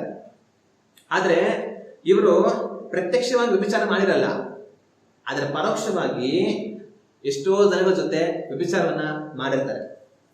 ಯೇಸು ಕ್ರಿಸ್ತನು ಹೇಳಿದಂತ ಮಾತೇನು, ನಾವು ದೇವರ ವಾಕ್ಯವನ್ನ ಗಮನಿಸಿ ನೋಡುವಾಗ ಮತ್ತಾಯನ ಬರೆದಂತ ಸುವಾರ್ತೆ 5ನೇ ಅಧ್ಯಾಯ 27-28 ವಾಕ್ಯವನ್ನ ನಾವು ಓದಿ ನೋಡೋಣ. ವ್ಯಭಿಚಾರ ಮಾಡಬಾರದೆಂದು ಹೇಳಿಯದೆ ಎಂಬುದಾಗಿ ನೀವು ಕೇಳಿದ್ದೀರಷ್ಟೇ. ಆದರೆ ನಾನು ನಿಮಗೆ ಹೇಳುವುದೇನೆಂದರೆ, ಪರಸ್ತ್ರೀಯನ್ನು ನೋಡಿ ಮೋಹಿಸುವ ಪ್ರತಿ ಮನುಷ್ಯನು ಆಗಲೇ ತನ್ನ ಮನಸ್ಸಿನಲ್ಲಿ ಆಕೆಯು ಕೂಡ ವ್ಯಭಿಚಾರ ಮಾಡಿದವನಾದನು. ಯೇಸು ಕ್ರಿಸ್ತನು ಹೇಳೋ ಮಾತೇನಂತಂದ್ರೆ, ವ್ಯಭಿಚಾರ ಮಾಡಬಾರ್ದು ಅಂತ ಹೇಳಿದ್ರೆ ನೀವು ಕೇಳಿದ್ದೀರಾ, ಆದ್ರೆ ವ್ಯಭಿಚಾರ ಮಾಡಬಾರ್ದು ಅಂತ ಜನರಿಗೆ ಹೇಳುವಾಗ ಅದಕ್ಕೆ ಅರ್ಥ ಏನು? ಶಾರೀರಿಕವಾಗಿ ತಪ್ಪಾದ ಸಂಬಂಧವನ್ನ ಯಾರು ಇಟ್ಕೊಳ್ಬಾರ್ದು ಅನ್ನೋದನ್ನ ನೀವು ಕೇಳಿದ್ದೀರಾ. ಆದ್ರೆ ನಾನು ಒಂದು ಹೇಳ್ತೀನಿ ಕೇಳಿ. ಒಂದು ವ್ಯಕ್ತಿ ತನ್ನ ಮನಸ್ಸಿನಲ್ಲಿ ಪರಸ್ತ್ರೀಯ ಬಗ್ಗೆ, ಬೇರೆ ಒಂದು ಹೆಣ್ಣಿನ ಬಗ್ಗೆ ಮೋಹವನ್ನ ತಂದುಕೊಂಡ್ರೆ, ಅಂದ್ರೆ ಪರಸ್ತ್ರೀಯನ್ನ ಕೆಟ್ಟ ರೀತಿಯಲ್ಲಿ ತನ್ನ ಮನಸ್ಸಿನಲ್ಲಿ ಭಾವನೆ ಮಾಡಿಕೊಂಡ್ರೆ ಆಗಲೇನೆ ಅವನು ವ್ಯಭಿಚಾರ ಮಾಡಿದಾಯ್ತು. ಅವನೇನು ಹೋಗಿ ಬೇರೆ ಒಂದು ಸ್ತ್ರೀ ಒಟ್ಟಿಗೆ ತಪ್ಪಾದ ಸಂಬಂಧದಲ್ಲಿ ಇರಬೇಕನ್ನೋ ಅಗತ್ಯನೇ ಇಲ್ಲ. ಮನಸ್ಸಿನಲ್ಲಿ ಇನ್ನೊಂದು ಸ್ತ್ರೀಯನ್ನ ನೋಡಿ ಅವನು ತಪ್ಪಾಗಿ ಕಲ್ಪನೆ ಮಾಡಿಕೊಂಡ್ರೆ, ಮೋಹಿಸಿದ್ರೆ ಆಗಲೇ ಅವನು ವ್ಯಭಿಚಾರಿ ಆದ ಅಂತ ಯೇಸು ಕ್ರಿಸ್ತನು ಹೇಳ್ತಾರೆ. ಆಗ ನಾವು ಪಾಪಿಗಳು ಮನೆ ತಿರುಗಬೇಕು ಅಂತ ಹೇಳಿದ್ರೆ ಕೆಲವರು ಹೇಳೋ ಮಾತು, ನಾನೇನು ವ್ಯಭಿಚಾರ ಮಾಡ್ಬಿಟ್ಟಿದ್ದೀನಾ ಅಂತ ಅನ್ಕೊಳ್ತಾರೆ. ಪ್ರತ್ಯಕ್ಷವಾಗಿ ಇವರು ವ್ಯಭಿಚಾರ ಮಾಡಿರಲ್ಲ, ಆದ್ರೆ ಪರೋಕ್ಷವಾಗಿ ಎಷ್ಟೋ ಜನಗಳ ಜೊತೆ ವ್ಯಭಿಚಾರವನ್ನ ಮಾಡಿರ್ತಾರೆ. ಅನ್ನೋದ್ರ ಅರ್ಥ ಏನು? ಮನಸ್ಸಿನಲ್ಲಿ ವಿಪರೀತ ವ್ಯಭಿಚಾರವನ್ನ ಮಾಡಿರ್ತಾರೆ. ನೇರವಾಗಿ ಪರೋಕ್ಷವಾಗಿ ಮಾಡದೇ ಇರಬಹುದು, ಆದ್ರೆ ಮನಸ್ಸಿನಲ್ಲಿ ತುಂಬಾ ವ್ಯಭಿಚಾರವನ್ನ ಮಾಡಿರ್ತಾರೆ. ತಮ್ಮ ಕಣ್ಣು ಮುಂದೆ ಬರುವಂತ ಎಷ್ಟೋ ಸ್ತ್ರೀಯರನ್ನ, ಎಷ್ಟೋ ಹೆಣ್ಣು ಮಕ್ಕಳನ್ನ ತಪ್ಪಾಗಿ ಕಲ್ಪನೆ ಮಾಡಿಕೊಂಡು, ತಪ್ಪಾಗಿ ಊಹಿಸಿಕೊಂಡು ನಡೆಯುವಂತವರಾಗಿರ್ತಾರೆ. ಇದನ್ನೆಲ್ಲ ದೇವರೇನ್ ಮಾಡ್ತಾರೆ? ವ್ಯಭಿಚಾರಿಗಳು ಅನ್ನೋ ದೃಷ್ಟಿಯಿಂದನೇ ನೋಡ್ತಾರೆ. ಯಾರನ್ನಾದ್ರೂ ತಪ್ಪಾದ ಕಲ್ಪನೆಯಿಂದ ಊಹಿಸಿಕೊಂಡು ನೋಡಿದ್ರೆ ಮನುಷ್ಯರಿಗೂ ಅದಕ್ಕೆ ಕಾಣಿಸಲ್ಲ, ಆದ್ರೆ ದೇವರಿಗೆ ಅದು ಕಾಣಿಸುತ್ತೆ.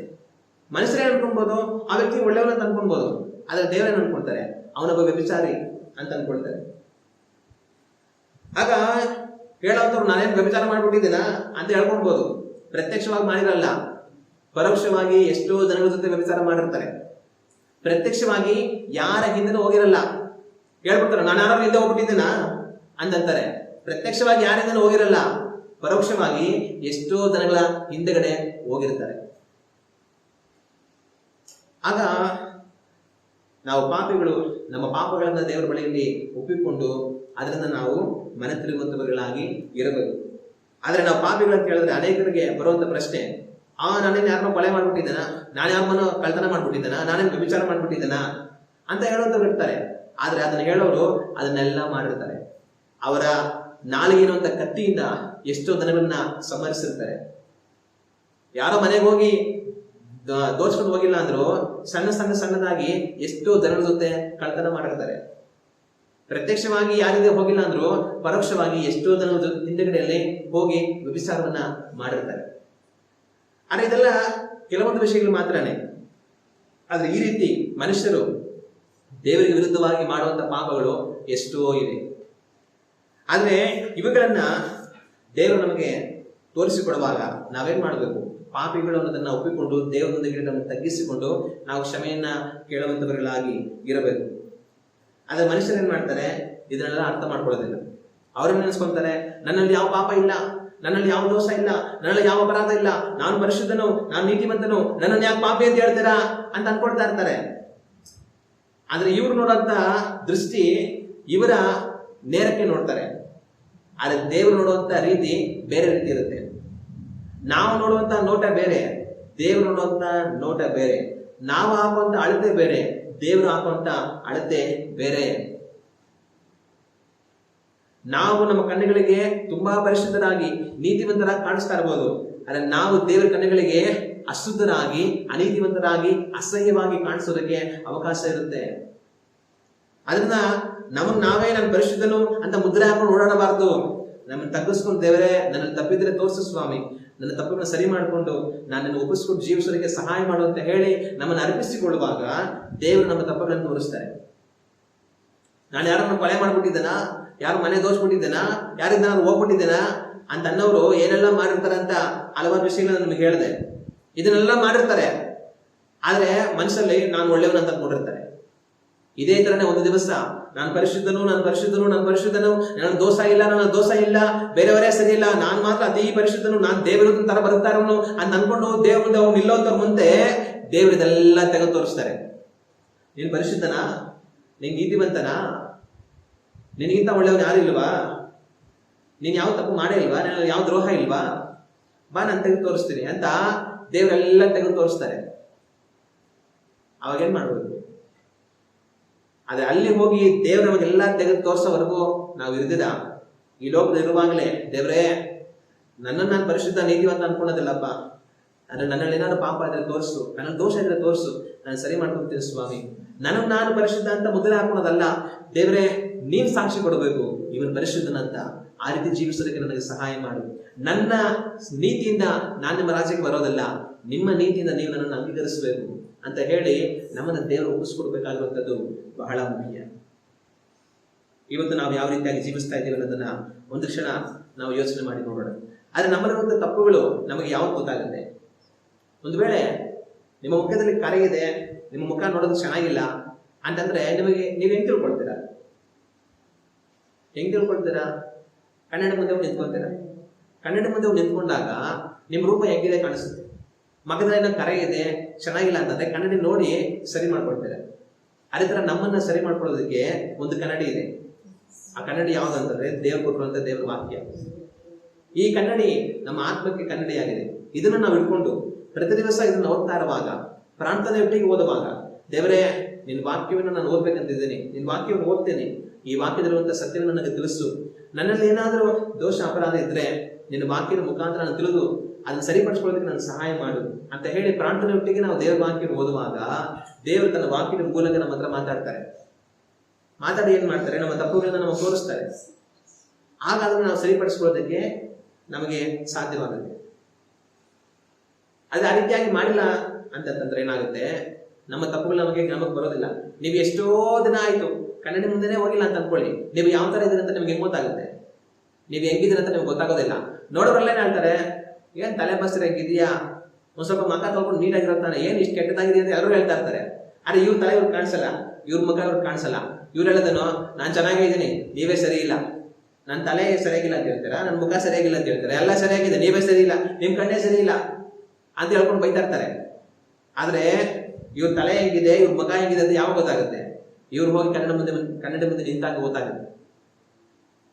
ಅದೇ ತರನೇ ನಾವು ದೇವ್ರ ವಾಕ್ಯವನ್ನು ತೆರೆದು ಓದಿದಾಗ ನಮ್ಮ ಒಳಗಿನ ಮನುಷ್ಯ ಯಾರು ಅನ್ನೋದು ನಮಗೆ ಗೊತ್ತಾಗುತ್ತೆ. ಆದ್ರೆ ಅದನ್ನು ತೋರಿಸುವಾಗ ನಾವೇನ್ ಮಾಡ್ಬೇಕು? ದೇವರೇನ ಕ್ಷಮಿಸುವಂತ ನಂಬಿಗಸ್ತರಾಗಿ ನಮ್ಮ ತಪ್ಪುಗಳನ್ನು ಒಪ್ಪಿಕೊಂಡು ಅದರಿಂದ ಮನ ತಿರುಗಿ ಜೀವಿಸುವುದಕ್ಕೆ ನಮ್ಮನ್ನು ಅರ್ಪಿಸಿಕೊಳ್ಳಬೇಕು. ಆದ್ರೆ ನಾನು ಕನ್ನಡ ಮುಂದೆ ನಿಂತ್ಕೊಂಡೆ, ಆ ಕನ್ನಡಿ ನನ್ನ ತಲೆ ಕೂರು ಸರಿ ಇಲ್ಲ ಅನ್ನೋದು ತೋರಿಸ್ತಾ ಇದೆ, ನನ್ನ ಮುಖ ಸರಿ ಇಲ್ಲ ಅನ್ನೋದು ತೋರಿಸ್ತಾ ಇದೆ. ಅದನ್ನ ನೋಡಿ ನಾನು ಸರಿ ಮಾಡ್ಕೊಳ್ಳೋದು ಬಿಟ್ಟು ಈ ಕನ್ನಡಿನೇ ಸರಿ ಇಲ್ಲ, ಕಳ್ತಗೊಂಡ್ರೆ ಕನ್ನಡ ಒಳಪಡೋಣ, ನಾನು ಚೆನ್ನಾಗಿದ್ದೀನಿ, ಈ ಕನ್ನಡ ಮಾತ್ರ ಹಿಂಗ್ ತೋರಿಸ್ತಾ ಇದೆ ನನಗೆ ಅಂತಂದ್ರೆ ಅವ್ನು ಸರಿ ಹೋಗ್ತಾನ? ಅವನ್ ಯಾವ್ದು ಸರಿ ಹೋಗ್ತೀವಿ. ಆದ್ರೆ ನಾವು ಆ ರೀತಿಯಾಗಿ ಮಾಡಬಾರ್ದು. ನಾವೇನ್ ಮಾಡ್ಬೇಕು? ದೇವರ ವಾಕ್ಯವನ್ನ ಓದಿ ಅದರಂತೆ ನಮ್ಮನ್ನು ಸರಿಪಡಿಸಿಕೊಳ್ಳುವುದರಾಗಿ ಇರಬೇಕು. ನೀವು ನಂಬಿಗಸ್ತರಾಗಿರ್ಬೇಕು. ಯಾವ ವಿಷಯದಲ್ಲಿ ನಂಬಿಗಸ್ತರಾಗಿರ್ಬೇಕು? ನಮ್ಮ ಪಾಪಗಳನ್ನ ಒಪ್ಪಿಕೊಳ್ಳುವ ವಿಷಯದಲ್ಲಿ ನಾವು ನಂಬಿಗಸ್ತರಾಗಿ ಇರಬೇಕು. ಆದ್ರೆ ನನ್ನಲ್ಲಿ ಪಾಪ ಇಲ್ಲ, ನನ್ನಲ್ಲಿ ದೋಷ ಇಲ್ಲ, ನನ್ನಲ್ಲಿ ಅಪರಾಧ ಇಲ್ಲ, ನನ್ನ ಪರಿಶುದ್ಧನು ನೀತಿವಂತನು ಅನ್ನುವಂಥ ಭ್ರಮೆಯಲ್ಲೇ ಬದುಕಿಬಿಟ್ರೆ ದೇವರು ನಮ್ಮನ್ನ ಶುದ್ಧೀಕರಿಸೋದಕ್ಕೆ, ದೇವರು ನಮ್ಮನ್ನ ಪರಿಶುದ್ಧ ಮಾಡೋದಕ್ಕೆ, ನಮ್ಮನ್ನ ಒಪ್ಪಿಸಿಕೊಡಲಿಲ್ಲ ಅಂದ್ರೆ ಒಂದು ದಿವಸ ಅವ್ರ ಮುಂದೆ ನಿಂತ್ಕೊಳ್ಳುವಾಗ ದೇವರೆಲ್ಲ ತೆರೆದು ತೋರಿಸ್ತಾರೆ. ನಿನ್ನ ಪರಿಶುದ್ಧತೆ ಏನ್ ನೋಡು, ನಿನ್ನ ನೀತಿ ಏನ್ ನೋಡು ಅನ್ನ ದೇವರು ತೋರಿಸ್ತಾರೆ. ಆ ದಿನ ನಮಗೆ ಅಯ್ಯೋ. ಆದ್ರೆ ಅದಕ್ಕೆ ಬದಲು ಈ ಲೋಕದಲ್ಲಿ ಇರುವಾಗಲೇ ನಮ್ಮನ್ನು ತಗ್ಗಿಸಿ ದೇವರು ಒಪ್ಪಿಸ್ಕೊಟ್ಟು, ದೇವರೇ ನಾನು ಪರಿಶುದ್ಧನಾಗಿ ಜೀವಿಸೋದು ನೀನು ಸಹಾಯ ಮಾಡು, ನನ್ನ ತಪ್ಪಿದ್ರೆ ತೋರಿಸ್ಕೊಡು, ನಾನು ಸರಿ ಮಾಡ್ಕೊಳ್ತೀನಿ ಅಂತ ನಮ್ಮನ್ನು ಒಪ್ಪಿಸಿಕೊಡುವಾಗ ದೇವರು ತೋರಿಸ್ಕೊಳ್ತಾರೆ. ಅದನ್ನು ನಾವು ಸರಿಪಡಿಸ್ಕೊಂಡು ನಡೆಯುವಾಗ ಒಂದು ದಿವಸ ಅವರ ಕೃಪೆಯಿಂದ ನಾವು ಅವರ ರಾಜ್ಯವನ್ನು ಸೇರ್ತೀವಿ. ಹಲ್ಲೆಲೂಯಾ. ಪ್ರಾರ್ಥನೆ ಮಾಡೋಣ. ದೇವರ ವಾಕ್ಯ ನಮಗೆ ಹೇಳೋ ಮಾತು, ನಂಬಿಗಸ್ತನು ಆಶೀರ್ವಾದ ಪೂರ್ಣನಾಗುವನು ಎಂಬುದಾಗಿ. ನಾನು ನೀವು ನಂಬಿಗಸ್ತರಾಗಿರಬೇಕು. ಯಾವೆಲ್ಲ ವಿಷಯಗಳಲ್ಲಿ ನಾವು ನಂಬಿಗಸ್ತರಾಗಿರಬೇಕು? ನಮ್ಮ ಪಾಪಗಳನ್ನ ಒಪ್ಪಿಕೊಳ್ಳುವ ವಿಷಯದಲ್ಲಿ ನಾವು ನಂಬಿಗಸ್ತರಾಗಿರಬೇಕು. ತನ್ನ ಪಾಪಗಳನ್ನ ಮರೆ ಮಾಡಿಕೊಳ್ಳುವವನಿಗೆ ಶುಭವಾಗದು, ಆದರೆ ಅದನ್ನ ಒಪ್ಪಿಕೊಂಡು ಬಿಟ್ಟು ಬಿಡುವವನಿಗೆ ಕರುಣೆ ದೊರೆಯುವುದು.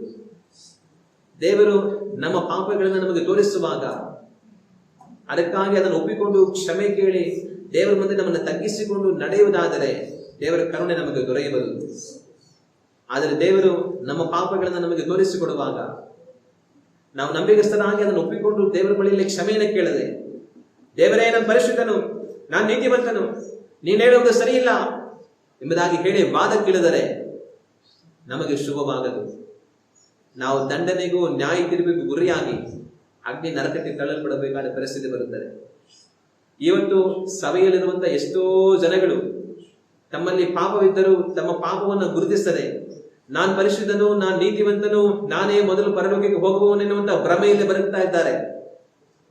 ಆದರೆ ಅವರ ಮರಣ ದಿನದಲ್ಲಿ ಅವರಿಗೆ ಗೊತ್ತಾಗುತ್ತೆ, ನಾನೆಲ್ಲರಿಗಿಂತ ಪಾಪಿ, ನಾನೆಲ್ಲರಿಗಿಂತ ಅನೀತಿ, ನಾನೇ ಮೊದಲು ನರಕಕ್ಕೆ ಹೋಗುವವನೆಂಬುದಾಗಿ. ಆದರೆ ಅದು ಆಗಬೇಕೆಂಬುದಾಗಿ ದೇವರಿಗೆ ಇಷ್ಟವಿಲ್ಲ. ದೇವರು ಹೇಳೋ ಮಾತು, ನಾನು ನಿನ್ನನ್ನು ಶುದ್ಧೀಕರಿಸಬೇಕು, ನಾನು ನಿನ್ನನ್ನು ಪವಿತ್ರನನ್ನಾಗಿ ಮಾಡಬೇಕು, ನಿನ್ನ ಪಾಪವನ್ನ ನಾನು ನಿನ್ನಿಂದ ತೆಗೆದು ಹಾಕಬೇಕು. ಕ್ಯಾನ್ಸರ್ ರೋಗ ಒಂದು ವ್ಯಕ್ತಿಗೆ ಇದ್ದರೆ ಅವನು ಅದರಿಂದ ಬಿಡುಗಡೆ ಹೊಂದಿಕೊಳ್ಳುವುದಕ್ಕಾಗಿ ಬರದೆ ಹೋದರೆ ಅದು ಅವನನ್ನ ಪರಿಪೂರ್ಣವಾಗಿ ವ್ಯಾಪಿಸಿ ನಾಶ ಮಾಡಿಬಿಡುವುದು. ನಿನ್ನಲ್ಲಿ ಪಾಪ ಇದೆ ಎನ್ನುವುದನ್ನು ನೀನು ತಿಳಿದುಕೊಂಡು ನನ್ನ ಬಳಿಗೆ ಬಂದರೆ ನಾನು ನಿನ್ನ ಪಾಪವನ್ನು ತೆಗೆದು ಹಾಕುವೆನು. ಆದರೆ ನಿನ್ನಲ್ಲಿ ಪಾಪ ಇದೆ ಎನ್ನುವುದನ್ನು ನೀನು ಒಪ್ಪಿಕೊಳ್ಳದೆ ನಾನು ಪರಿಶುದ್ಧನು, ನಾನು ನೀತಿವಂತನೆನ್ನುವಂತ ಭ್ರಮೆಯಲ್ಲಿ ಬದುಕಿದರೆ ನಾನು ನಿನ್ನನ್ನು ತೆಗೆದು ಹಾಕಬೇಕಾದ ದಿನವು ಬರುತ್ತದೆ, ನಿನ್ನ ಪಾಪ ನಿನ್ನನ್ನು ನಾಶ ಮಾಡಿಬಿಡುತ್ತದೆ ಎಂಬುದಾಗಿ ಕರ್ತನ ಹೇಳ್ತಾರೆ. ನಮ್ಮ ಪಾಪವನ್ನ ಒಪ್ಪಿಕೊಳ್ಳುವುದರಲ್ಲಿ ನಾವು ನಂಬಿಗಸ್ತರಾಗಿರಬೇಕು. ನಾವು ಯಾವ ರೀತಿಯಾಗಿ ಇದ್ದೇವೆ ಯೋಚನೆ ಮಾಡಿ ನೋಡೋಣ. ಕಣ್ಣುಗಳನ್ನು ಮುಚ್ಚಿ ದೇವರನ್ನು ನೋಡಿ ಪ್ರಾರ್ಥಿಸೋಣ. ನಮ್ಮನ್ನು ಬಹಳವಾಗಿ ಪ್ರೀತಿಸುವ ತಂದೆಯೇ, ನಮ್ಮ ಕರ್ತನಾದ ಯೇಸು ಕ್ರಿಸ್ತನ ನಾಮದಲ್ಲಿ ಈ ಒಂದು ಮಧ್ಯಾಹ್ನದಲ್ಲಿ ನಮ್ಮನ್ನು ನೋಡಿ ನಾವು ಪ್ರಾರ್ಥನೆ ಮಾಡುತ್ತೇವೆ. ನಂಬಿಗಸ್ತನು ಆಶೀರ್ವಾದ ಪೂರ್ಣನಾಗುವನೆಂಬುದಾಗಿ ನೀವು ನಮಗೆ ಬರೆದುಕೊಟ್ಟಿರುತ್ತದೆ. ತಂದೆಯೇ, ನಾವು ನಂಬಿಗಸ್ತರಾಗಿರಬೇಕೆಂಬುದಾಗಿ ನಿಮ್ಮ ವಾಕ್ಯವು ನಮಗೆ ಹೇಳುತ್ತದೆ. ಏನೆಲ್ಲ ಕಾರ್ಯಗಳಲ್ಲಿ ನಂಬಿಗಸ್ತರಾಗಿರಬೇಕೆಂಬುದಾಗಿ ನಾವು ಧ್ಯಾನಿಸಿ ನಮ್ಮ ಪಾಪಗಳನ್ನ ನಾವು ಒಪ್ಪಿಕೊಳ್ಳುವುದರಲ್ಲಿ ನಂಬಿಗಸ್ತರಾಗಿರಬೇಕು. ನಮ್ಮಲ್ಲಿ ಪಾಪವಿದ್ದು ನನ್ನಲ್ಲಿ ಪಾಪವಿಲ್ಲ, ನನ್ನ ಪರಿಶುದ್ಧನೆನ್ನುವಂತ ಭ್ರಮೆಯಲ್ಲಿ ಬದುಕಬಾರದು. ಮಗನೇ, ಮಗಳೇ, ನಿನ್ನಲ್ಲಿ ಪಾಪ ಉಂಟು, ನಾನು ನಿನ್ನನ್ನು ಶುದ್ಧೀಕರಿಸಬೇಕೆಂಬುದಾಗಿ ಹೇಳುವಾಗ ನಮ್ಮ ಪಾಪವನ್ನು ಒಪ್ಪಿಕೊಂಡು, ಹೌದು ಸ್ವಾಮಿ, ನನ್ನಲ್ಲಿ ಪಾಪ ಉಂಟು, ನನ್ನನ್ನು ಕ್ಷಮಿಸು, ಮನ್ನಿಸು, ನನ್ನನ್ನು ಪರಿಶುದ್ಧನಾಗಿ ಮಾಡು ಸ್ವಾಮಿ ಎಂಬುದಾಗಿ ನಂಬಿಗಸ್ತರಾಗಿ ಅದನ್ನು ಒಪ್ಪಿಕೊಂಡು ನಾವು ಮನೆ ತಿರುಗುವಾಗ ನೀವು ನಮ್ಮನ್ನು ಶುದ್ಧೀಕರಿಸುವಿರಿ, ನಮ್ಮನ್ನು ಬಿಡುಗಡೆಗೊಳಿಸುವಿರಿ. ಅಲ್ಲವಾದರೆ ನ್ಯಾಯ ತೀರ್ಪಿಗೂ ದಂಡನೆಗೂ ನಾವು ಗುರಿಯಾಗಬೇಕಾಗುತ್ತದೆ. ತಂದೆ, ಈ ಸತ್ಯವನ್ನ ನಾವು ಈ ದಿನದಲ್ಲಿ ಧ್ಯಾನ ಮಾಡುವಂತೆ ಸಹಾಯವನ್ನು ಮಾಡಿದರೆ ಅದಕ್ಕಾಗಿ ಸ್ತೋತ್ರ. ಅನೇಕರು ಮನುಷ್ಯರಾದ ನಮ್ಮಲ್ಲಿ ಪಾಪ ಉಂಟು, ನಾವು ಪಾಪದಿಂದ ಮನೆ ತಿರುಗಬೇಕೆಂಬುದಾಗಿ ಹೇಳುವಾಗ ನಾನು ಯಾರನ್ನಾದ್ರೂ ಕೊಲೆ ಮಾಡಿದನ, ಯಾರ ಮನೆಯನ್ನಾದ್ರೂ ಕಳ್ಳತನ ಮಾಡಿದನ, ಯಾರೊಟ್ಟಿಗಾದ್ರೂ ವ್ಯಭಿಚಾರ ಮಾಡಿದನ ಎಂಬುದಾಗಿ ಹೇಳುತ್ತಾರೆ. ಆದರೆ ಅದನ್ನು ಹೇಳುವಂತ ಅವರು ಇವೆಲ್ಲವನ್ನು ಮಾಡಿರುತ್ತಾರೆ. ಪ್ರತ್ಯಕ್ಷವಾಗಿ ಯಾರನ್ನು ಕೊಲೆ ಮಾಡದಿರಬಹುದು. ನಾಲಿಗೆ ಎನ್ನುವಂತ ಅವರ ಕತ್ತಿ ಎನ್ನುವಂತ ಅವರ ನಾಲಿಗೆಯಿಂದ ಎಷ್ಟೋ ಜನಗಳನ್ನು ಹತಿಸಿದ್ದಾರೆ, ಈಗಲೂ ಸಹ ಹತಿಸುತ್ತಾ ಇದ್ದಾರೆ, ತಿವಿಯುತ್ತಾ ಇದ್ದಾರೆ. ಕರ್ತನ ಇವೆಲ್ಲಗಳಿಗೂ ನ್ಯಾಯವನ್ನು ತೀರಿಸುವ ಕಾಲವು ಬರುತ್ತದೆ. ನೀವು ಸುಮ್ಮನೆ ಆಡಿದಂತ ಒಂದೊಂದು ಮಾತಿಗೂ ನ್ಯಾಯ ವಿಚಾರಣೆ ದಿನದಲ್ಲಿ ಉತ್ತರವನ್ನು ಕೊಡಬೇಕೆಂಬುದಾಗಿ ಯೇಸು ಕ್ರಿಸ್ತನು ಹೇಳಿದ ಮಾತು. ಎಷ್ಟೋ ಯಾರ ಮನೆಗಳನ್ನ ಕೊಳ್ಳೆ ಹೊಡೆಯದೆ ಹೋದರೂ ಸಹ ಅಲ್ಲಲ್ಲಿ ಎಲ್ಲಾ ಕಡೆಗಳಲ್ಲಿ ಸ್ವಲ್ಪ ಹಣವನ್ನ ನಾವು ಕಿತ್ತು ತಿನ್ನುತ್ತಾ ಕಳ್ಳತನವನ್ನು ಮಾಡುತ್ತಲೇ ಇದ್ದೇವೆ. ಇವುಗಳಿಗೆಲ್ಲ ದೇವರು ನ್ಯಾಯ ತೀರಿಸುವ ದಿನವೂ ಬರುತ್ತದೆ. ಪ್ರತ್ಯಕ್ಷವಾಗಿ ಯಾರೊಟ್ಟಿಗೂ ವ್ಯಭಿಚಾರವನ್ನು ಮಾಡದೆ ಹೋದರು, ಪರೋಕ್ಷವಾಗಿ ಮನಸ್ಸಿನಲ್ಲಿ ಎಷ್ಟೋ ಮಂದಿಯೊಟ್ಟಿಗೆ ವ್ಯಭಿಚಾರವನ್ನು ಮಾಡಿದವರುಂಟು. ಅವುಗಳಿಗೆಲ್ಲ ದೇವರು ನ್ಯಾಯ ತೀರಿಸುವ ದಿನವೂ ಬರುತ್ತದೆ. ಹೀಗೆ ಎಣಿಸುತ್ತಾ ಹೋದರೆ ಮನುಷ್ಯರಲ್ಲಿರುವಂತಹ ದುಷ್ಟತನವು, ಪಾಪವು ಎಷ್ಟೋ ಹೊರಗಿನ ತೋರಿಕೆಗೆ ನನ್ನಲ್ಲಿ ಯಾವ ಪಾಪವಿಲ್ಲ, ದೋಷವಿಲ್ಲ. ಆದರೆ ದೇವರು ತೆಗೆಯುವಾಗ ಹೊರಬರುವಂತಹ ಪಾಪಗಳು ಎಷ್ಟೋ. ಆದರೆ ದೇವರು ನಮ್ಮನ್ನು ಅದರಿಂದ ಶುದ್ಧೀಕರಿಸಬೇಕೆಂಬುದಾಗಿ ಇಷ್ಟಪಡುತ್ತಾರೆ. ಆದರೆ ಅದಕ್ಕೆ ನಮ್ಮನ್ನು ನಾವು ಒಪ್ಪಿಸಿಕೊಡಬೇಕು. ನಮ್ಮನ್ನು ಒಪ್ಪಿಸಿಕೊಡೋಣ. ಕರ್ತನೆ, ನಮ್ಮಲ್ಲಿ ಪಾಪವಿಲ್ಲ ಎಂಬುದಾಗಿ ಹೇಳಿ ನಮ್ಮನ್ನು ನಾವು ಮೋಸ ಮಾಡಿಕೊಳ್ಳಬಾರದು. ಆದರೆ ನಮ್ಮನ್ನು ತಗ್ಗಿಸಿ ಒಪ್ಪಿಸಿಕೊಟ್ಟು ಪಾಪದಿಂದ ಮನೆ ತಿರುಗಿ ನಿಮ್ಮಿಂದ ಶುದ್ಧೀಕರಿಸಲ್ಪಡುವಂತವர்களಾಗಿ ನಾವು ಕಂಡು ಬರಬೇಕು. ತಂದೆಯ ನಂಬಿಗಸ್ತರಾಗಿ ನಾವು ಜೀವಿಸಬೇಕು. ಅದರ ಹಾಗೆ ನಡೆಯಲು ನಮಗೆ ಸಹಾಯವನ್ನು ಮಾಡಬೇಕು. ತಂದೆಯ ನಿಮ್ಮ ಬಲವುಳ್ಳ ಹಸ್ತಕ್ಕೆ ನಮ್ಮೆಲ್ಲರನ್ನು ಒಪ್ಪಿಸಿಕೊಟ್ಟು ನಮ್ಮ ಕರ್ತನಾದ ಯೇಸು ಕ್ರಿಸ್ತನ ನಾವು ಬೇಡುತ್ತಿದ್ದೇವೆ, ಪರಲೋಕದ ನಮ್ಮ ತಂದೆಯೇ. Amen, amen.